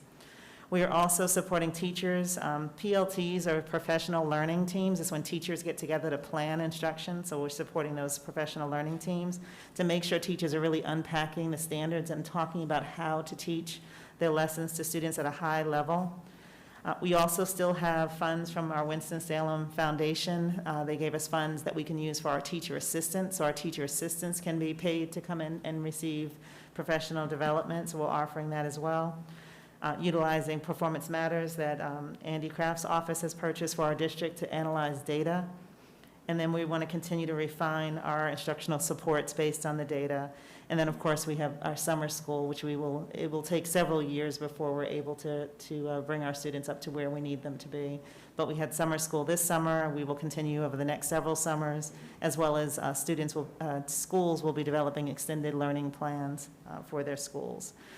So you've seen this slide before. We now have purchased a great deal of standards-aligned curriculum for our classes in reading and math, as well as AP. We're working on the instruction. We've done a lot of professional development and coaching where we'll be using our assessment data. But ultimately, we can't do it alone. So we do need our parents to help us to make sure students are in school every day, to check their homework, to support them with homework, to stay involved with their teachers. And we need our students. We need our students to actively be engaged in school, to ask questions, to ask for help, and to give their best effort. So we will do what we can, but we definitely need help from our parents, we need help from our students, and we also need help from our community partners, such as Reading Warriors, that are helping our students. So it's a lot. We know what needs to be done, but we need everyone working together in alignment. And then we need to monitor. We need to frequently monitor and make adjustments. So these are some of the things that we'll be working on over the next several years to try to bring our students up and to accelerate learning, to close the gap while increasing academic performance for all students. Do you have a projected timeline for when we can at least see the data pre-COVID, kind of to get up to that level so we can? When do you think, you're asking me when do I think do you we'll have get a projected timeline, I'm just based hoping, on? So hope is not a strategy. I know Yeah. Dr. Hales tells me that all the time, federal programs.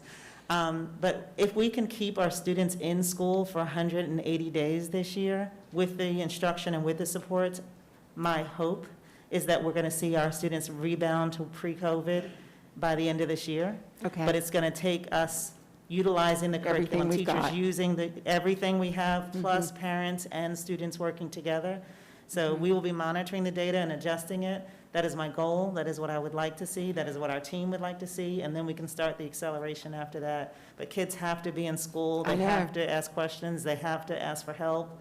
Main and thing. yes, so. Thank you. Thanks for all your hard work. Thank you. This might be a question for Mr. Kraft. So the data is disaggregated by race. and ethnicity, but I'm confused because Hispanic to me is an ethnicity, and a student could identify, you can be white and Hispanic, you can be black and Hispanic. So I guess are those groups that we use, or do we get that from the state, or is that the federal? What is that? That's a good question. It's what the state reports. And you bring up an interesting point, right? This is how students register themselves, right? How the parents register those students. But the answer is this is how the state reports the data. Okay, thank you.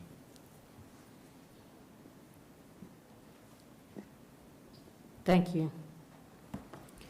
The next item on our agenda is action items. The first action item is to consider approval of JFK Construction Award. Move approval. Second. Are there any further question or discussion? All in favor? Aye. Okay. What about you, Board Member Motzinger?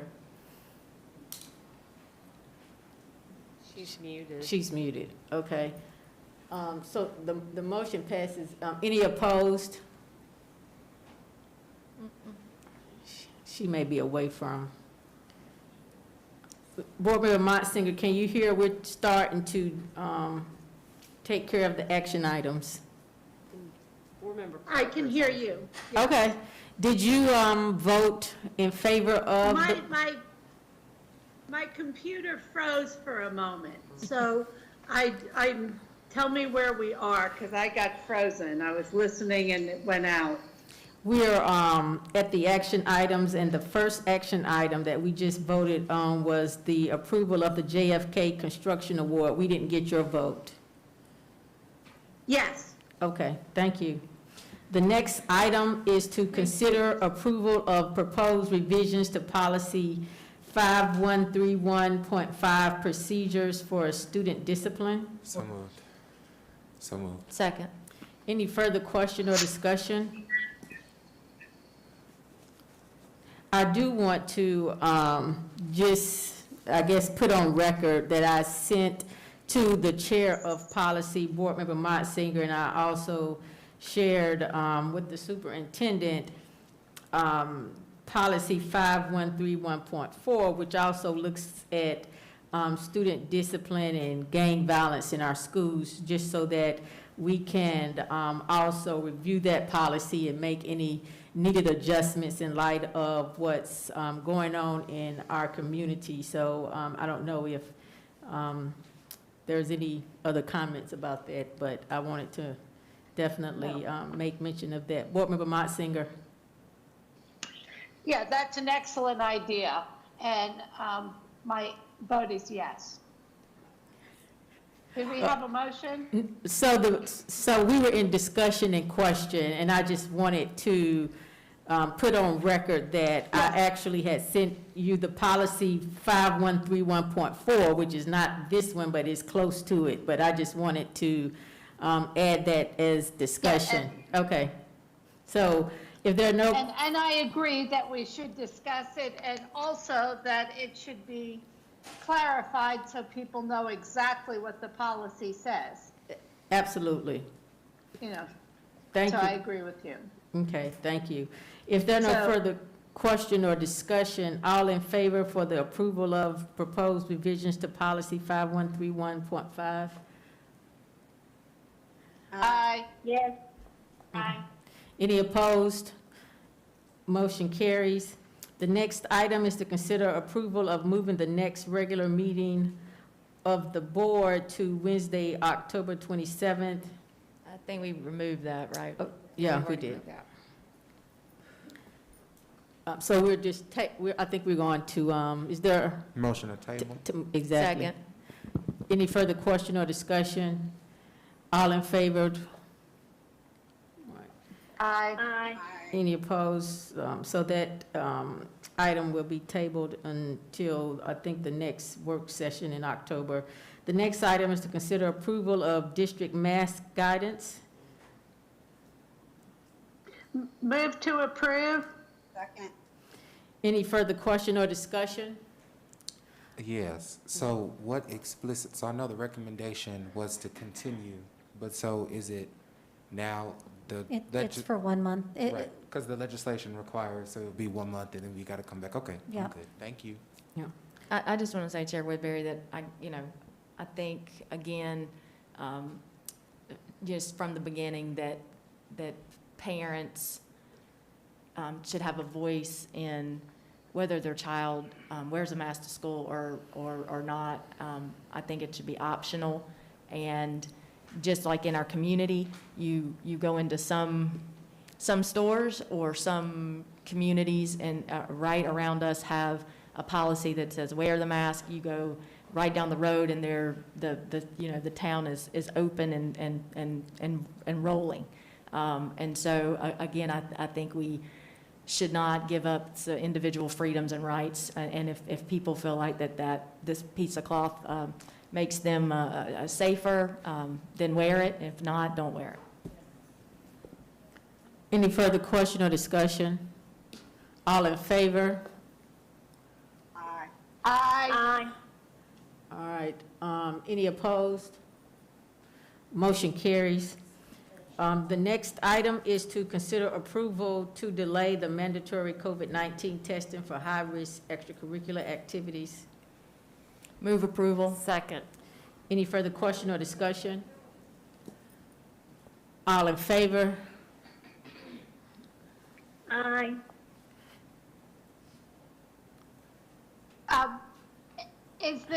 This is in response only to moving to making testing available to staff and students, is that correct? Correct. Okay, I just want to make sure that they're tied together, that I Yes. will support the delay, but that's only in order to provide a more needed service. Okay. Agreed. Thank you. So Any opposed? All right, motion carries. The next item is to consider approval of the School Justice Partnership Resolution. So moved. Second. Move to approve. Third. Thank you, Board Member Motzinger. Any further question or discussion? All in favor? Aye. Okay. Any opposed? Motion carries. The next item is to consider approval of fund balance review and recommendation. So moved. Second. Any further question or discussion? Yeah. Go ahead. Go ahead, Ms. Kaplan. Well, I just want to say, for the record, that we're not a taxing authority, and I don't see the need for the percentages. I do like the fact of keeping some amount in the fund balance, 3 million, 4 million, something like that. But to tie up all of that money when we really need it, to service the kids, I think is important to be able to have that flexibility. So that's how I feel about it. You go. This is Board Member Parker. I would agree with that. I would rather see us have a dollar amount or something, simply because I just, I agree with what I think it was Ms. Kaplan said, that I think that since, I just think that we need a little more control over exactly what dollar amounts we're talking about. Okay, so I was gonna say that for me, I sort of really trust in the recommendations of staff. And when Ms. Gillis came to us last time and she talked about the difference between saying, and, oh, is that you? Are you back there? When Ms. Gillis came to us last time and she talked about the difference between identifying a set number and a percentage, is that the percentage adjusts for inflation and the power and our buying power, which I think is good longer term. I also think that we, as the board, if we ever get to a place where we need to use the funds, we can still vote to use the funds. But I think this is, adopting the recommendation, I think is just I think it's something good that we can do to be just really good stewards of our funding, because again, we are not a taxing authority. And so because of that, we cannot operate like We just are going to have guaranteed amounts of money to spend any way we choose. We have to be good fiduciary members of this board, and so that's why I support the recommendation. So I would just like to comment. First of all, I want to thank our chief financial officer. Andrea has done wonders since she has been here in the district. And so, you know, I will be the first to say, and I think it's sometimes when you, I do not feel that her recommendation is out of order wearing her hat.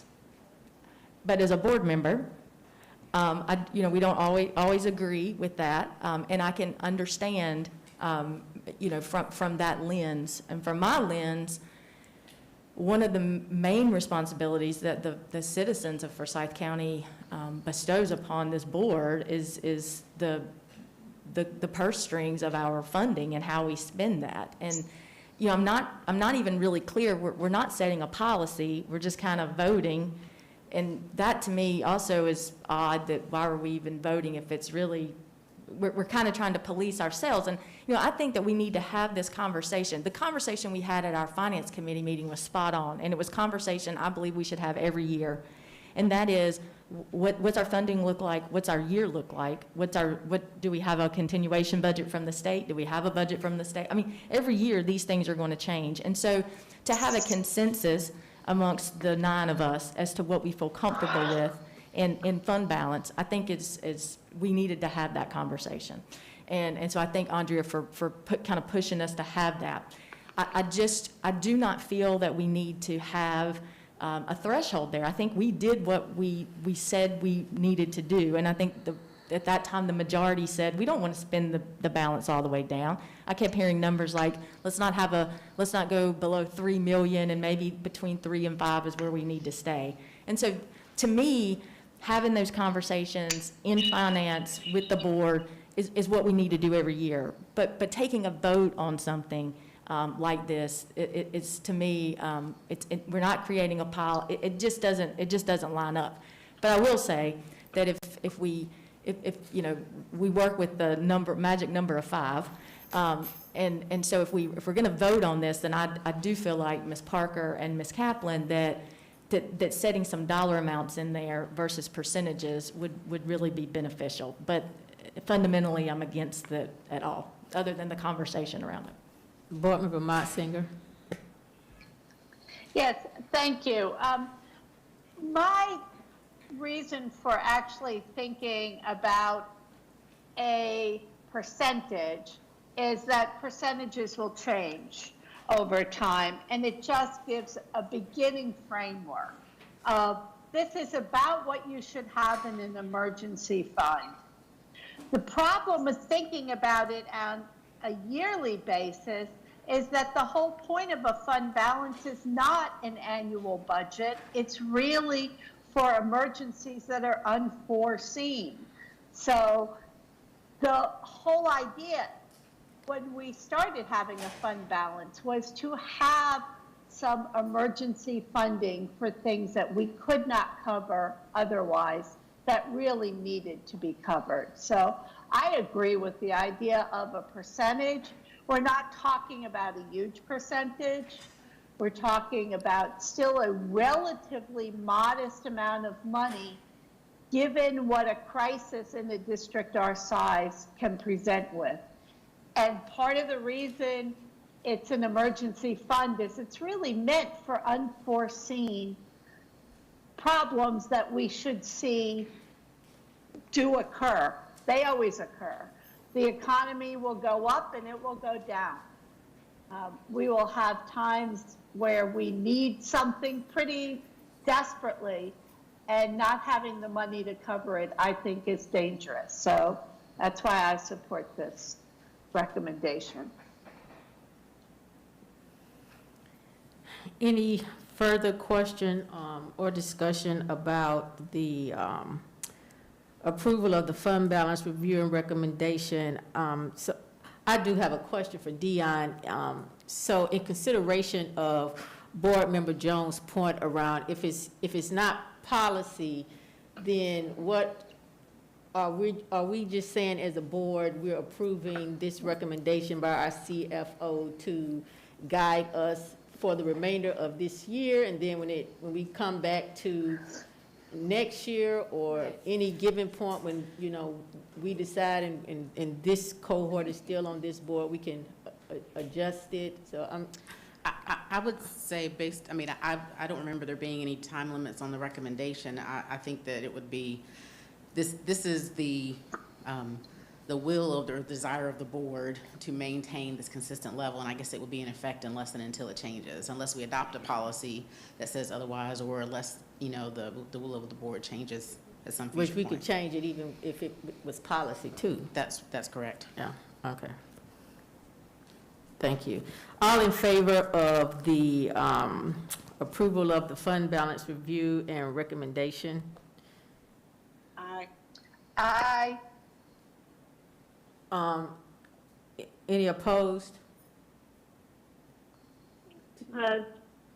Okay, so the motion fails.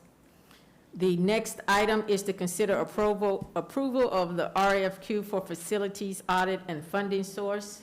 Move approval. Second. Any question or discussion? All in favor? Yeah. Any Aye. opposed?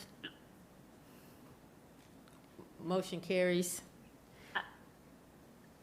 The next item is to consider approval of school business systems modernization and contracts. Move approval. Any further question or discussion?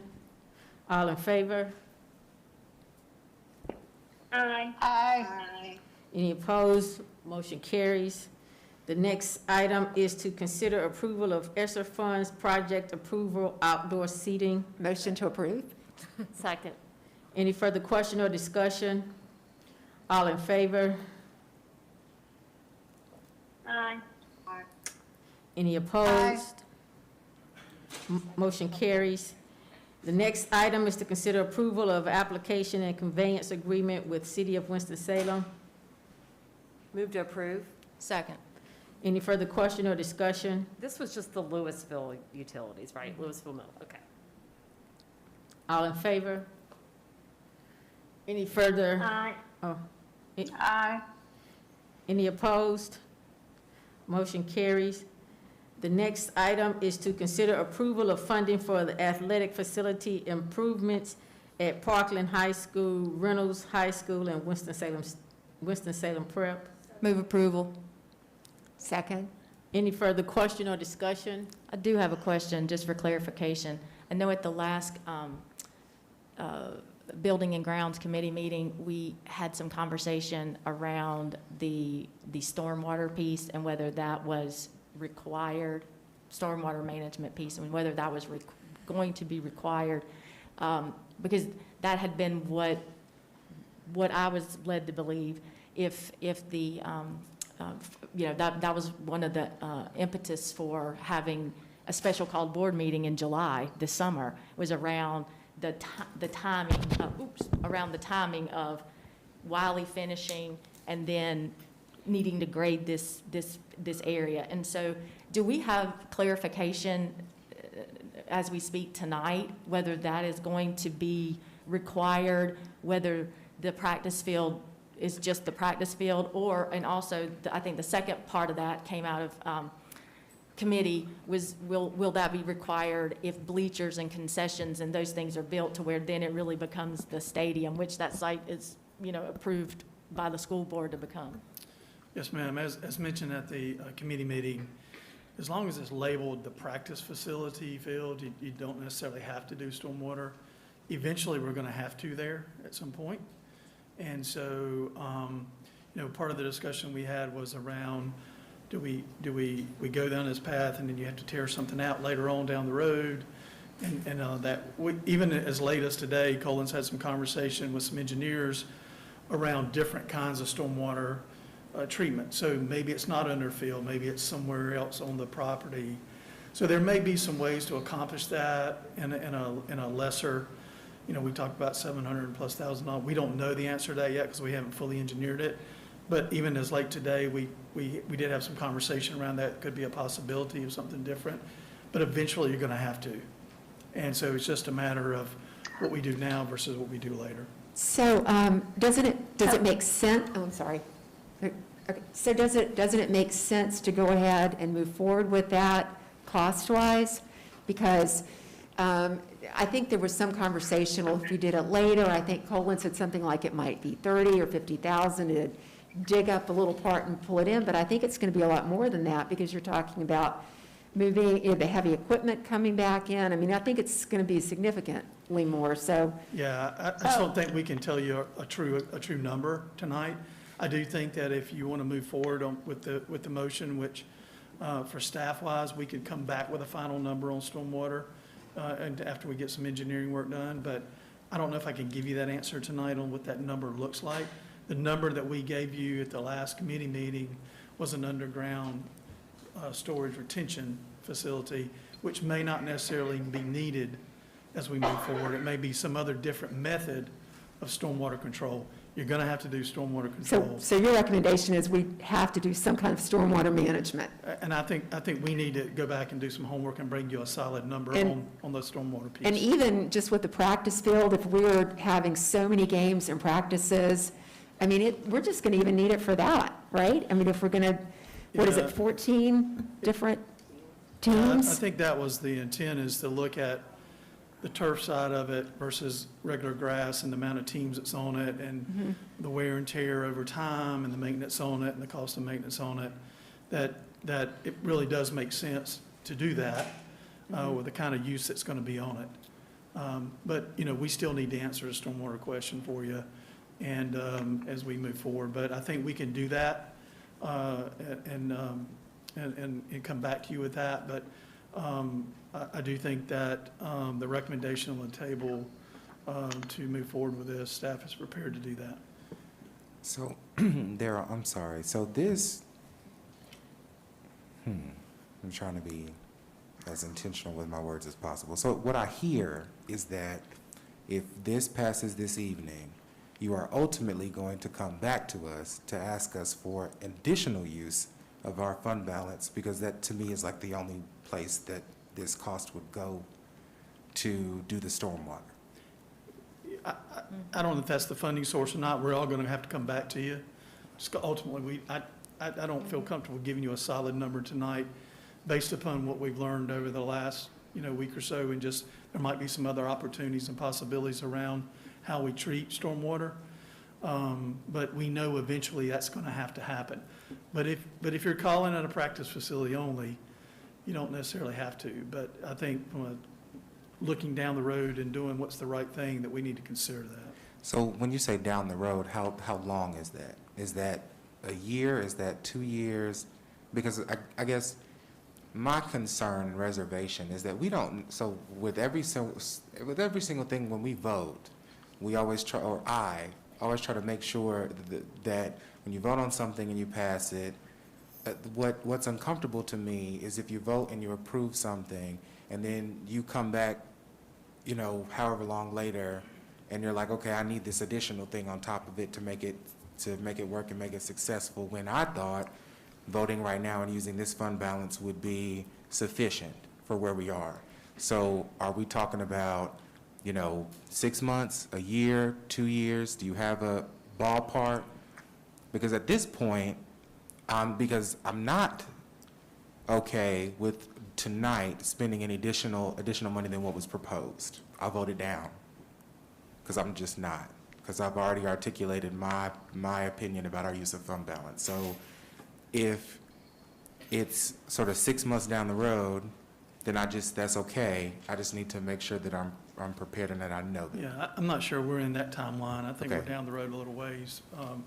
Once we come back to you when we're prepared to do that, because initially we won't have to, but at some point that's going to become an issue. Yeah. So I don't think initially coming out of the chute you have to do that. Okay, sounds good. Thank you.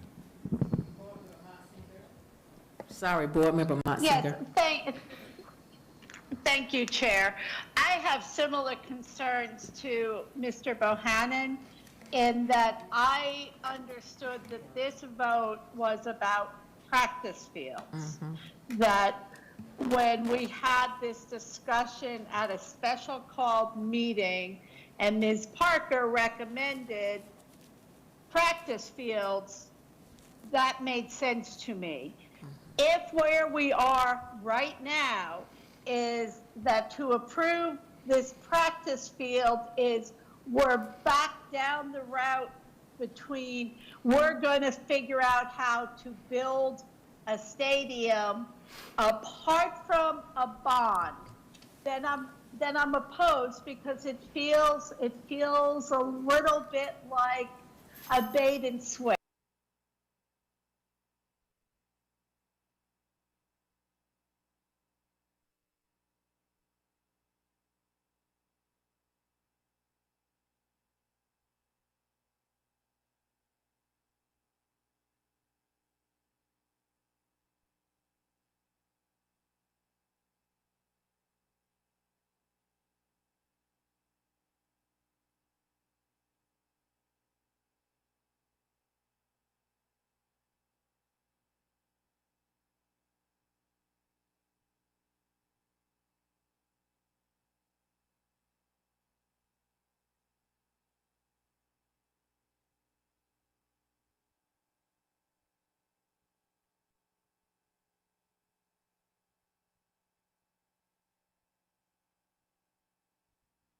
Valuing student safety and access to extracurriculars. I mean, we had a testimony tonight from a student from Mount Tabor about the importance of the extracurriculars. So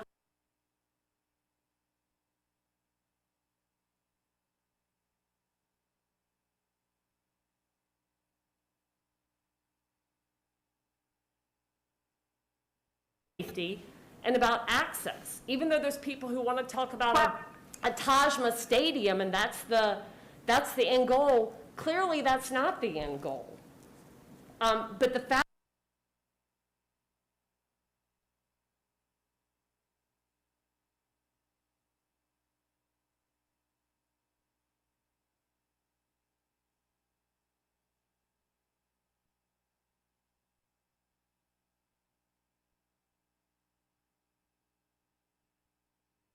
was gifted to do was to be the playing grounds of the high school. So that the precedent's already there. That was the spirit of the gift of how that land was given. But that hasn't happened. So we're at a point now where let's get the kids on campus to be able to practice, knowing that that site has already been approved to be the stadium.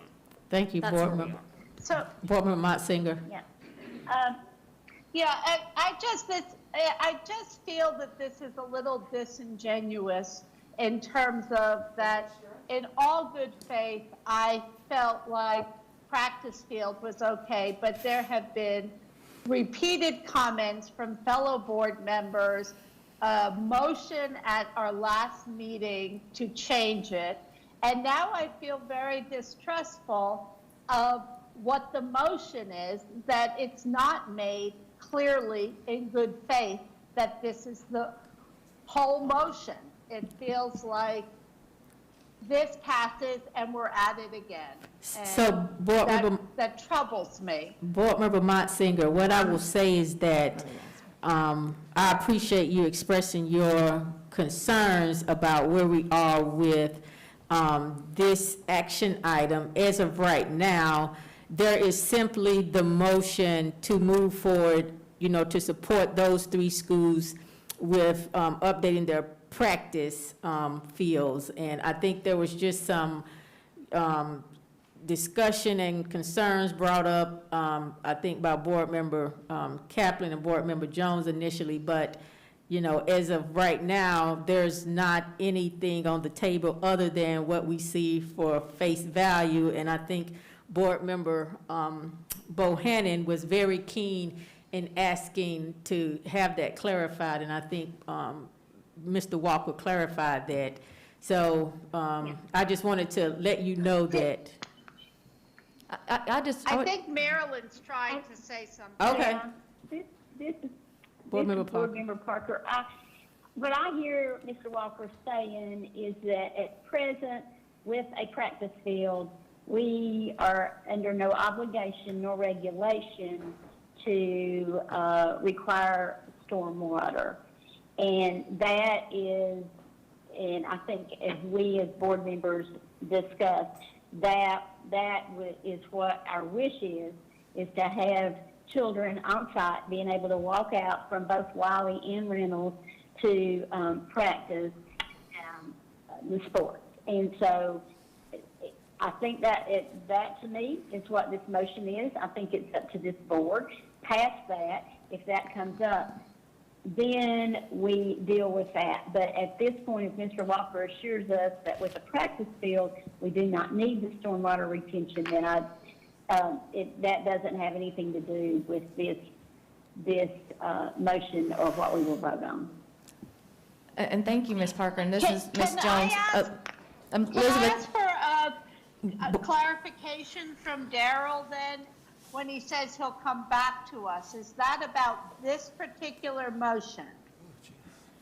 No, ma'am. Mr. I think the scope of work from a staff perspective is to move forward around the standardization on the practice facility for all three schools. So this motion, I just want to make sure this motion, as you see it, is not for you to come back with another plan for stormwater based on this motion. Not at this point. and see, and I mean, hold on a second, because, not at this point, but I hear what Elizabeth is saying, and I think we need to be transparent to Ms. Motsinger, because I think, Elizabeth, in the beginning, when we were talking about these fields, one of the things that we kept talking about is if we grade this field and make it a practice field at this particular site, because we're finishing with Wiley, I believe it was even Ms. Parker that brought up, will it save us money as a district do we have to put that stormwater piece in? And so tonight, Elizabeth, that's really the reason I'm asking the question, because we were told as a board, starting back in July, that we needed to go ahead and put this apparatus in the ground before we even made a practice field. And then at the last meeting we had, earlier meeting in September, that changed. And now it was kind of like, no, you don't need to put it in. And so I'm like you, Elizabeth, I think we need to be very clear on, do we really need it? And will we be tearing up resources? So, I know that particular site, I sat on that board where we approved the plans for a stadium to be there. We didn't approve any funds for it, so if it makes it into the next bond, or whether private citizens raise the money for it, will we be tearing up infrastructure that our taxpayer dollars are paying for right now? And I just want to know a clear answer on that. I think we should understand that fully. And if what I'm hearing is that maybe there are other options, so the water doesn't have to go beneath the field, then maybe, and it's a cheaper way to do it, then if we can bring that back, just so that we know, I think it can come back to building the grounds. The board can then make whatever decision they want to make on it. But to me, we do have to be clear that, and I don't want to rip up resources. I'm in favor of the motion that is on the table right now, but I just want us to be clear and it not to be a shock if somehow this kind of gets brought back up, because I do think just 2 weeks ago, the message really changed as what we were being told. We were being told it has to go in, or it doesn't make sense, and now we're saying no, which is great, because I'm hearing it doesn't have to go under the field, can go somewhere else, and it's cheaper. But I think we just need to know for sure, so we don't have to keep, hashing this up. Okay, Daryl, are we breaking ground on any of these 3 sites before the next board workshop? Before the next committee meeting? Are we going to be breaking ground on any of these? No, ma'am. So, Chair Woodbury, I'm just wondering, since we don't have the exact information about the possibilities, can we vote on this motion, and can at that meeting we bring back where that has to go, if it needs to go? I know it's having this discussion again, but you're right. Tonight, we're not ready for it. No. We all want to approve this to So I'm sorry to interject. No, I but- think that's a great idea to move forward. But I think we do just need to understand that down the road, and I think we're understanding that we don't have funding to build a stadium. I mean, that's not going to happen. You know, there's two things that it has to be on a bond, or private money has to raise it, or it might be a combination of both. And that's not going to happen anytime soon. We know that, like, you know, so. But I do think we need to know what that's gonna mean, and if it's infrastructure, what does this board and staff recommend that we do with that information? So, two things. The first is that, sort of to Board Member Jones' point, I think just bottom line, it's my hesitation is that tonight the ask is for these things, and then a few months from now it's like, oh, we need to do this stormwater thing, or the field, it's like something bad is going to happen to the field, and it's like it's something that we have to do because we've already made this decision. That sort of opens it up for us to now be required to do this in order to preserve the space. And I think that, to me, when you look at the sort of cost, and we have had multiple things that have come up over the past few months alone that have been expenditures that needed to come out of fund balance that we did not have. So the figures, that's the other thing too, because it's like we don't have exact figures right now. So it's like, is it 700? Is it 900? That, to me, is whatever we spend on that, which is, again, that particular project for that field at that school. When I'm in schools all the time, I was at a school the other day, and the principal was like, oh yeah, the floor in our modules keeps like falling through and they have to come and fix it. Like there are issues at a lot of our schools that we are unable to address, that people in those buildings are not championing. And I do want to lift up Parkland and Prep, because they sort of, like they have been for these conversations, kind of get lost in sort of the grand conversation. And those schools, of course, have those needs. And like I said at the last work session, the field at Prep was a safety issue for the students at Prep. And so I think that ultimately, again, I support, because I do think at all three schools, changes need to be made. But I think at the end of the day, I just want to make sure that I, as a board member, feel like I'm sort of like that everything is kind of straight. And it doesn't feel that way right this minute. I just wanted to say, for the simplicity of it, I think I'm getting kind of confused as the issue raised by Board Member Motzinger, that what I'm voting for tonight is to improve the practice fields. And anything else with stormwaters and all of that, Darrell Walker has said that you don't have to have a stormwater to do the practice field. So I'm taking that at face value, that I'm just voting on the uplift of these practice fields for the safety of our students at Parkland, Reynolds, and Winston-Salem Prep. And it has a very distinct amount that's going to be given to each school. And I think simply that's what we're doing for tonight. And that's the only thing that I can reasonably vote on tonight. I don't know if, oh yeah, Darrell, you're still there. So is that the case? Yes, ma'am. Okay, thank you. Oh, okay. I apologize for the confusion. No, I think we're confusing ourselves a little bit too. Yeah, to stick to the original motion, the scope of work is a practice facility and improvements on all three campuses. I would just like to say, we've talked tonight about our kids and what they need.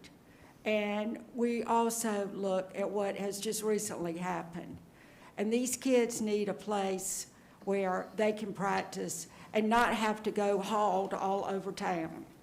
That is the way that I feel. I think of all times, this is the time to give this to our kids. Thank you. Thank you. Any further question or discussion? All right. All in favor of the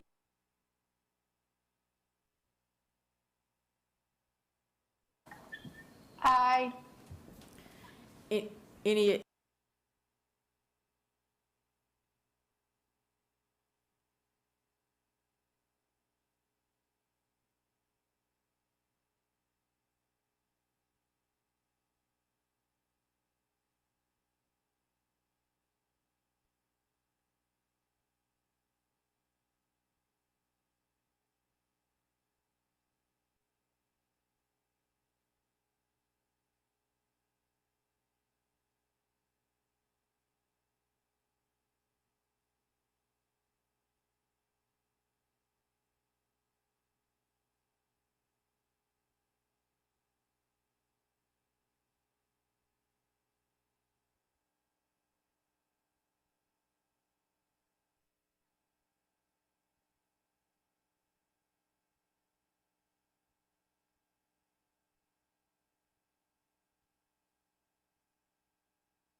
shared earlier today, the data, we're not going to make gains, we're not going to close gaps if we're doing the same thing we've always done. And so the goal here is to provide this higher order thinking skills to more children.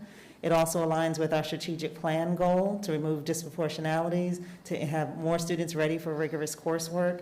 And our goal is to help our AIG Catalyst teachers have the skills and strategies to lift more students and to challenge more students. So that's the goal of this particular contract. And I'm all for all of that. I guess the question is, where is there data to show that this program works? And again, it's not so much a program as professional development on strategies. So Guilford is working with them now, as well as the state. So DPI, that's how we even found out about this. So the Advanced Learning Department at Department of Public Instruction in North Carolina shared this presentation, shared this resource, and that's where we even learned about it and participated in, because they support it and recommended this. Have they seen outcomes? Like, have they already had the professional development and they have seen? Guilford has had, yes, Guilford has already started professional development and they've continued their contract. And so, okay, yeah.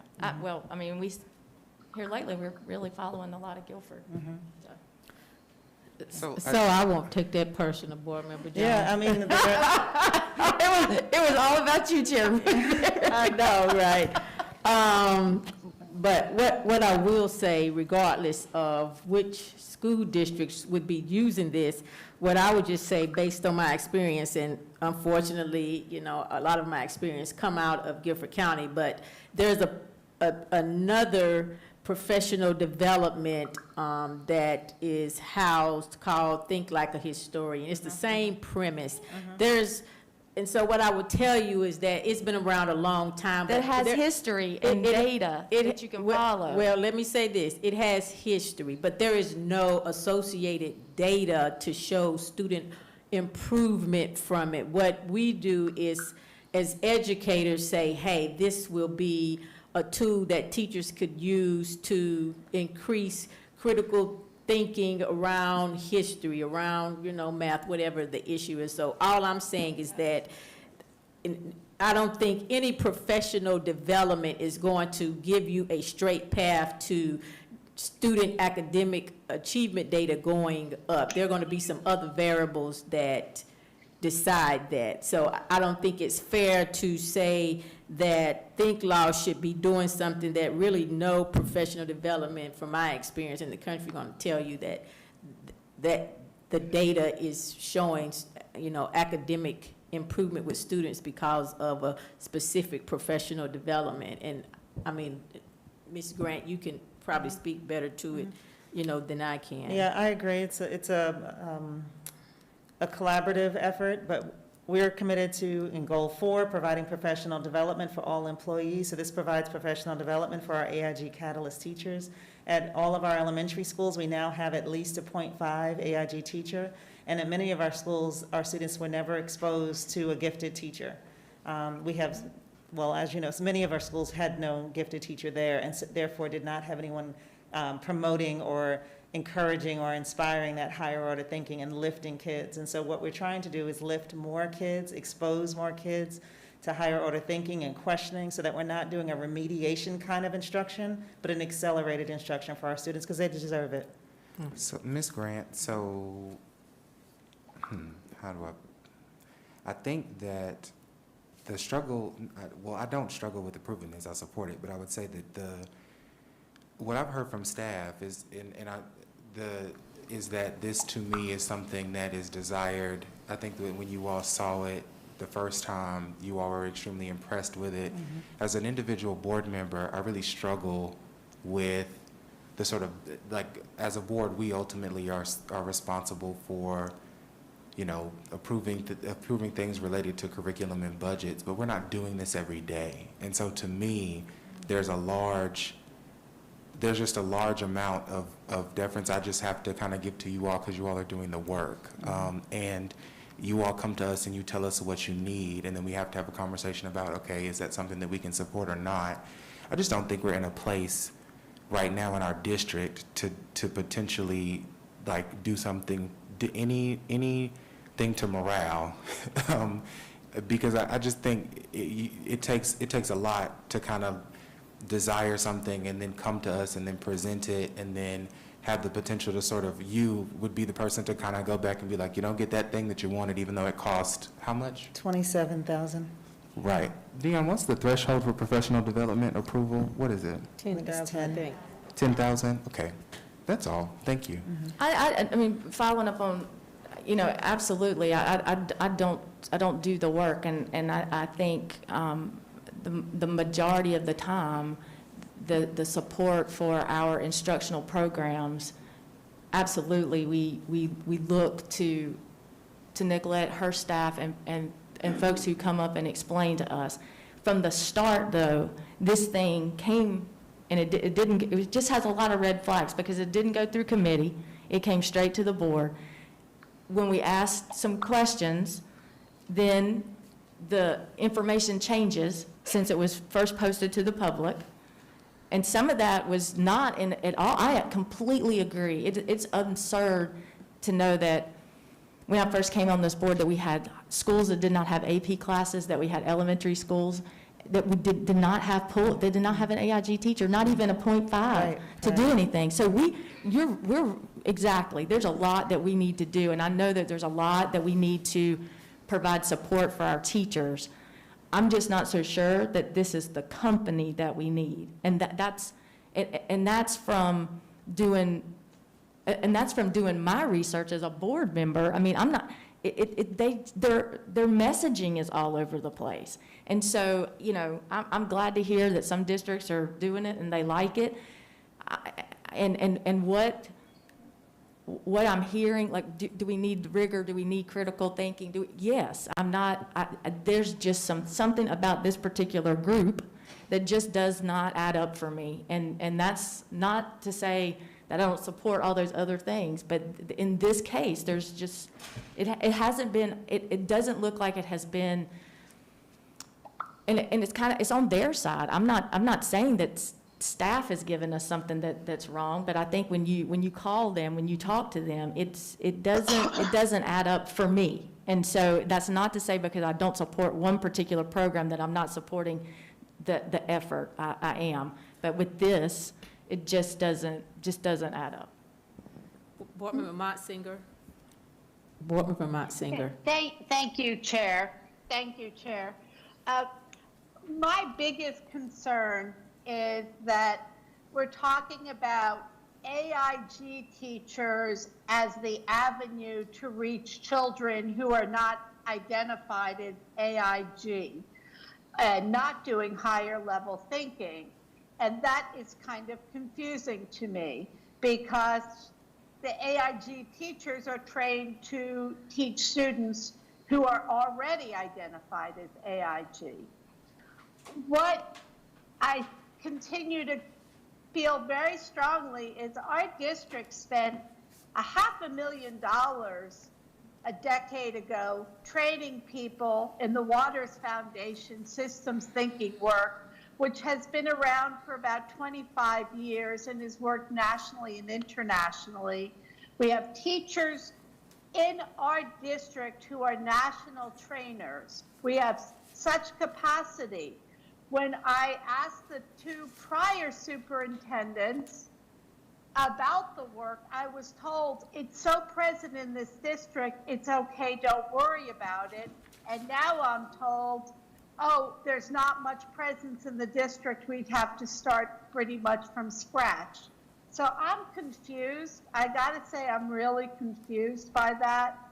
I like, again, because I've had 12 years, 13 years experience with the Waters Foundation work, with seeing teachers go through the training, with seeing children, particularly not identified AIG students, doing very high level thinking and developing capacity that otherwise is often not seen in them.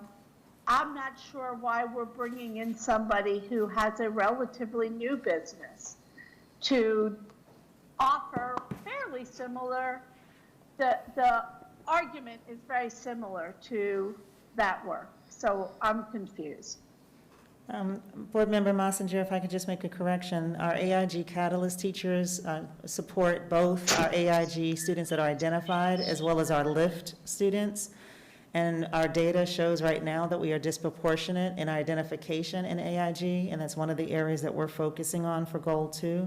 We need to make sure more students have access to that higher order thinking skills so that they can demonstrate their giftedness and be identified. So they are supporting both identified students as well as LIFT students with the goal of increasing. So I do understand the LIFT program, and I guess I see in some ways two things that maybe are a little bit in conflict. One is, are we trying to grow the AIG program, or are we trying to grow the rigor and critical thinking of the entire curriculum for all students? We're trying to do both. Both. So I'm hoping, you know, I am, and Ms. Jones is absolutely correct that there was a time where there were schools who didn't have any, quote, identified AIG students. There was also a time where 50% of the kids in AIG and HAG got in through private testing, which is no longer the case.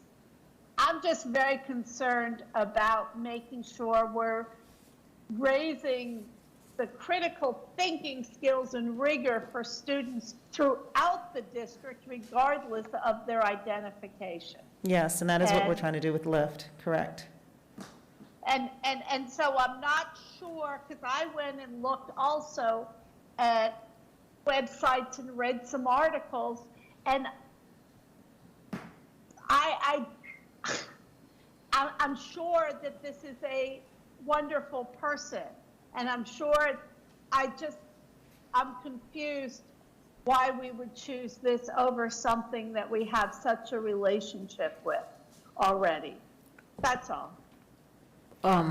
Ms. Grant, I think Board Member Mott Singer, you had to leave the last board meeting because, of course, we were beyond the 10 o'clock point, but I think there was some conversation given by the presenter around how we were actually trying to incorporate systems thinkings in this approach, and realizing that that asset was in the district, and we were trying to really figure out how to connect with those whom I still hear that have that, institutional knowledge around systems thinking to incorporate it in a very, organic way instead of trying to do what I think Law is trying to do by way of some, specific PD around some support according to those two things that you highlighted with AG and for all students. So I don't think that it's either or. I think that based on what was told to us at the last meeting, they're trying to bring some synergy to both. Correct. And Ms. Limley shared that with the systems thinking, and she did have a chance to meet with the presenters in the district and believes that approach is more of a school-based approach.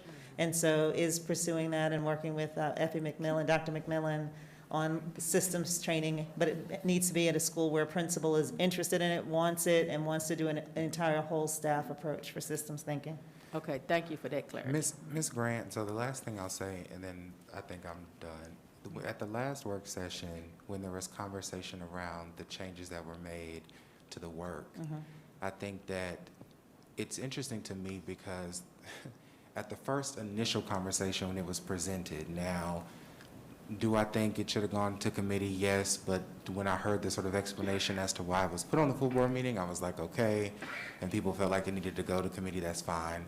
But I think we've done other things like that before and approved it. But I think the other thing was that there was pushback about the content of the work. People thought that it was associated with critical race theory. And so because people thought it was associated with critical race theory, the reaction was because he didn't want that associated with the work, he removed some things, right? That's correct? Correct. And so I think now, I guess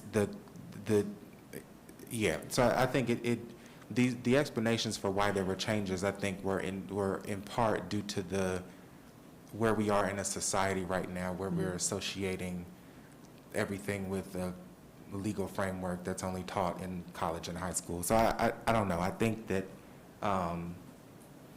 yeah, that is correct. He removed one of his professional development offerings because it was being misconstrued, and he did not want his work to be aligned with that. It was more about higher order thinking and helping kids to think more deeply and having teachers ask more critical questions. Can I jump in real quick?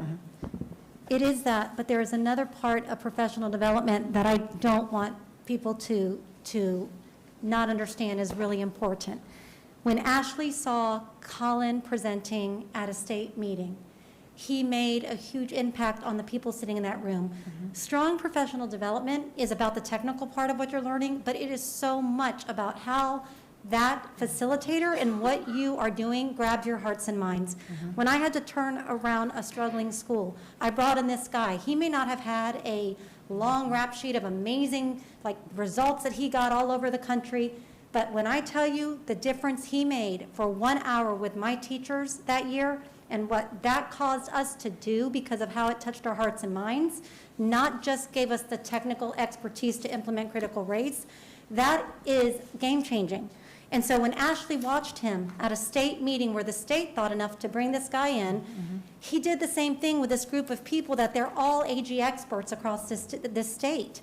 So we're saying we want to bring them in for a few sessions with this group to not only give them some techniques of critical thinking, but to change their hearts and minds, which is so critical when you are leading change in a system. If you can't do that, you're not going to be successful. So what we're saying here is, can we do that while we also look at what we have in our system, which is systems thinking. I'm going to be on a 3-hour session tomorrow night on systems thinking, so I can learn more about it. It is online, it's 3 hours, and I signed up for it 2 months ago so I could be better prepared to talk about that. But that doesn't mean we're not going to do that too. But right now, Colin he was in the right place at the right time. Ashley said, and I respect Ashley's opinion on this. So I'm just going to say, that is really important. I don't think we've hit on that. We've been talking about critical thinking, that's critical.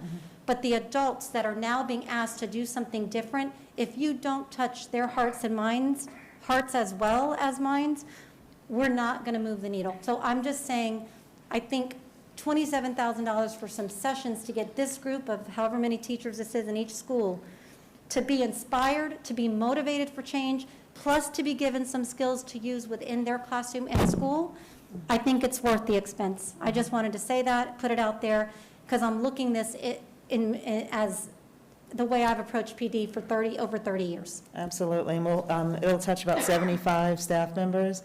And as you said, Ms. Limley came back so pumped up and excited. It aligns with the work with her AIG advisory, and it aligns with the work that we're doing for our strategic plan. It aligns with our equity policy on just making sure that we're seeing all children, and all children see themselves as brilliant.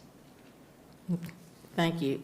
If there are no further question or discussion, all in favor of the approval of Think Law? Aye. Any opposed? Okay, the motion, did Board Member Parker, did we get your vote, Board Member Parker? I did. I wasn't sure. Did it get the motion carried, or? Were you for it, I think? No, I voted opposed. Say it, I'm sorry. She's breaking Sorry, up. I voted opposed, and so what was the? She voted opposed. I'm sorry, I don't. Board Member Motzinger, yeah, we're trying to determine, at least I am, somebody may clarify whether it it passed or not. Board Member Motzinger, what was your vote?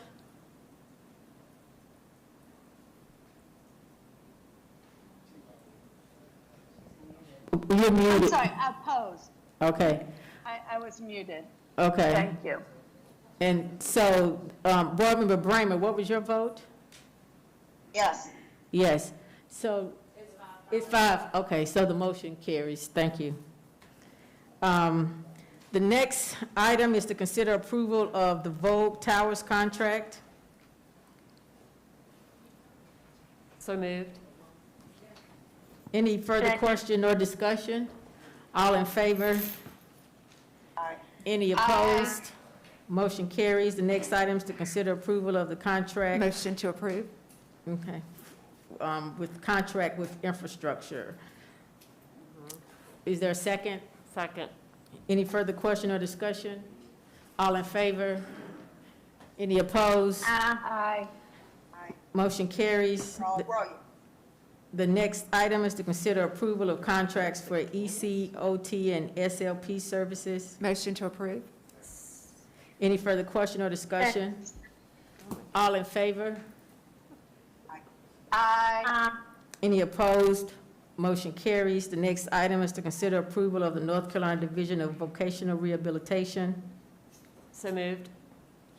Any further question or discussion? All in favor? Aye. Any opposed? Motion carries. The next item is to consider approval of the contract with Thrive Skilled Pediatric Care. Motion to approve. Second. Any further question or discussion? All in favor? Aye. Any opposed? Motion carries. The next item is to consider approval of contract with Pediatric Services of America, LLC, doing business as Avena Healthcare. Motion to approve. Second. Any further question or discussion? All in favor? Aye. Any opposed? Motion carries. The next item and the last item for action is to consider approval of contract with the Bayada Home Health Care. So moved. Any further question or discussion? All in favor? Aye. Any opposed? Motion carries. The next item on our agenda is the consent agenda items. Is there a motion to approve? Second. Any further question or discussion? There wasn't a general personnel report attached when I was on Yeah, there wasn't. today.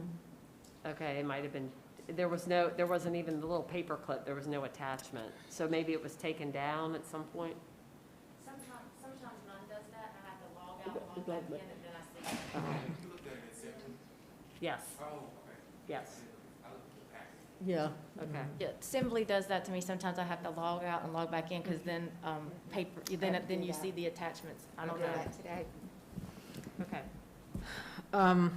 If there are no further question or discussion, all approve. Aye. Any opposed?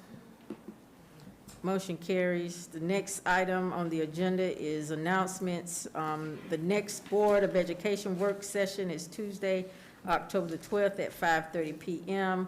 I was getting ready to adjourn, and I see here, we have to do our, of course, meeting open to the public comments. I'll just remind us that this point of the meeting is where you can speak, or the public can speak on any issue. We still ask that you're kind and considerate and know that we still cannot talk about any sensitive student or personnel issues. Each person will have 3 minutes to make comments. First is Alan Daniel.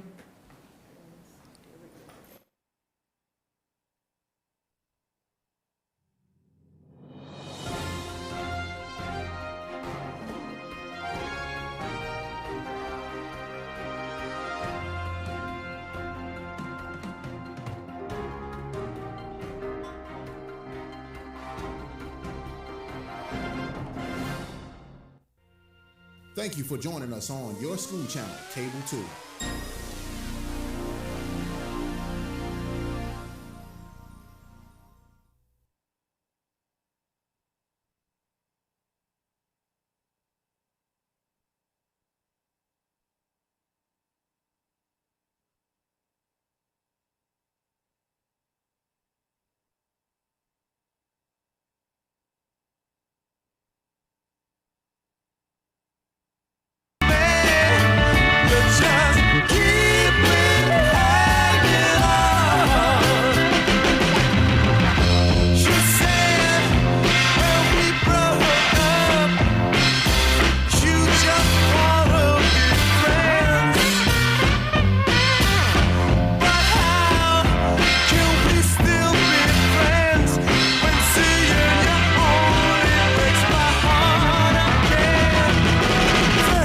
Nothing I can do about it.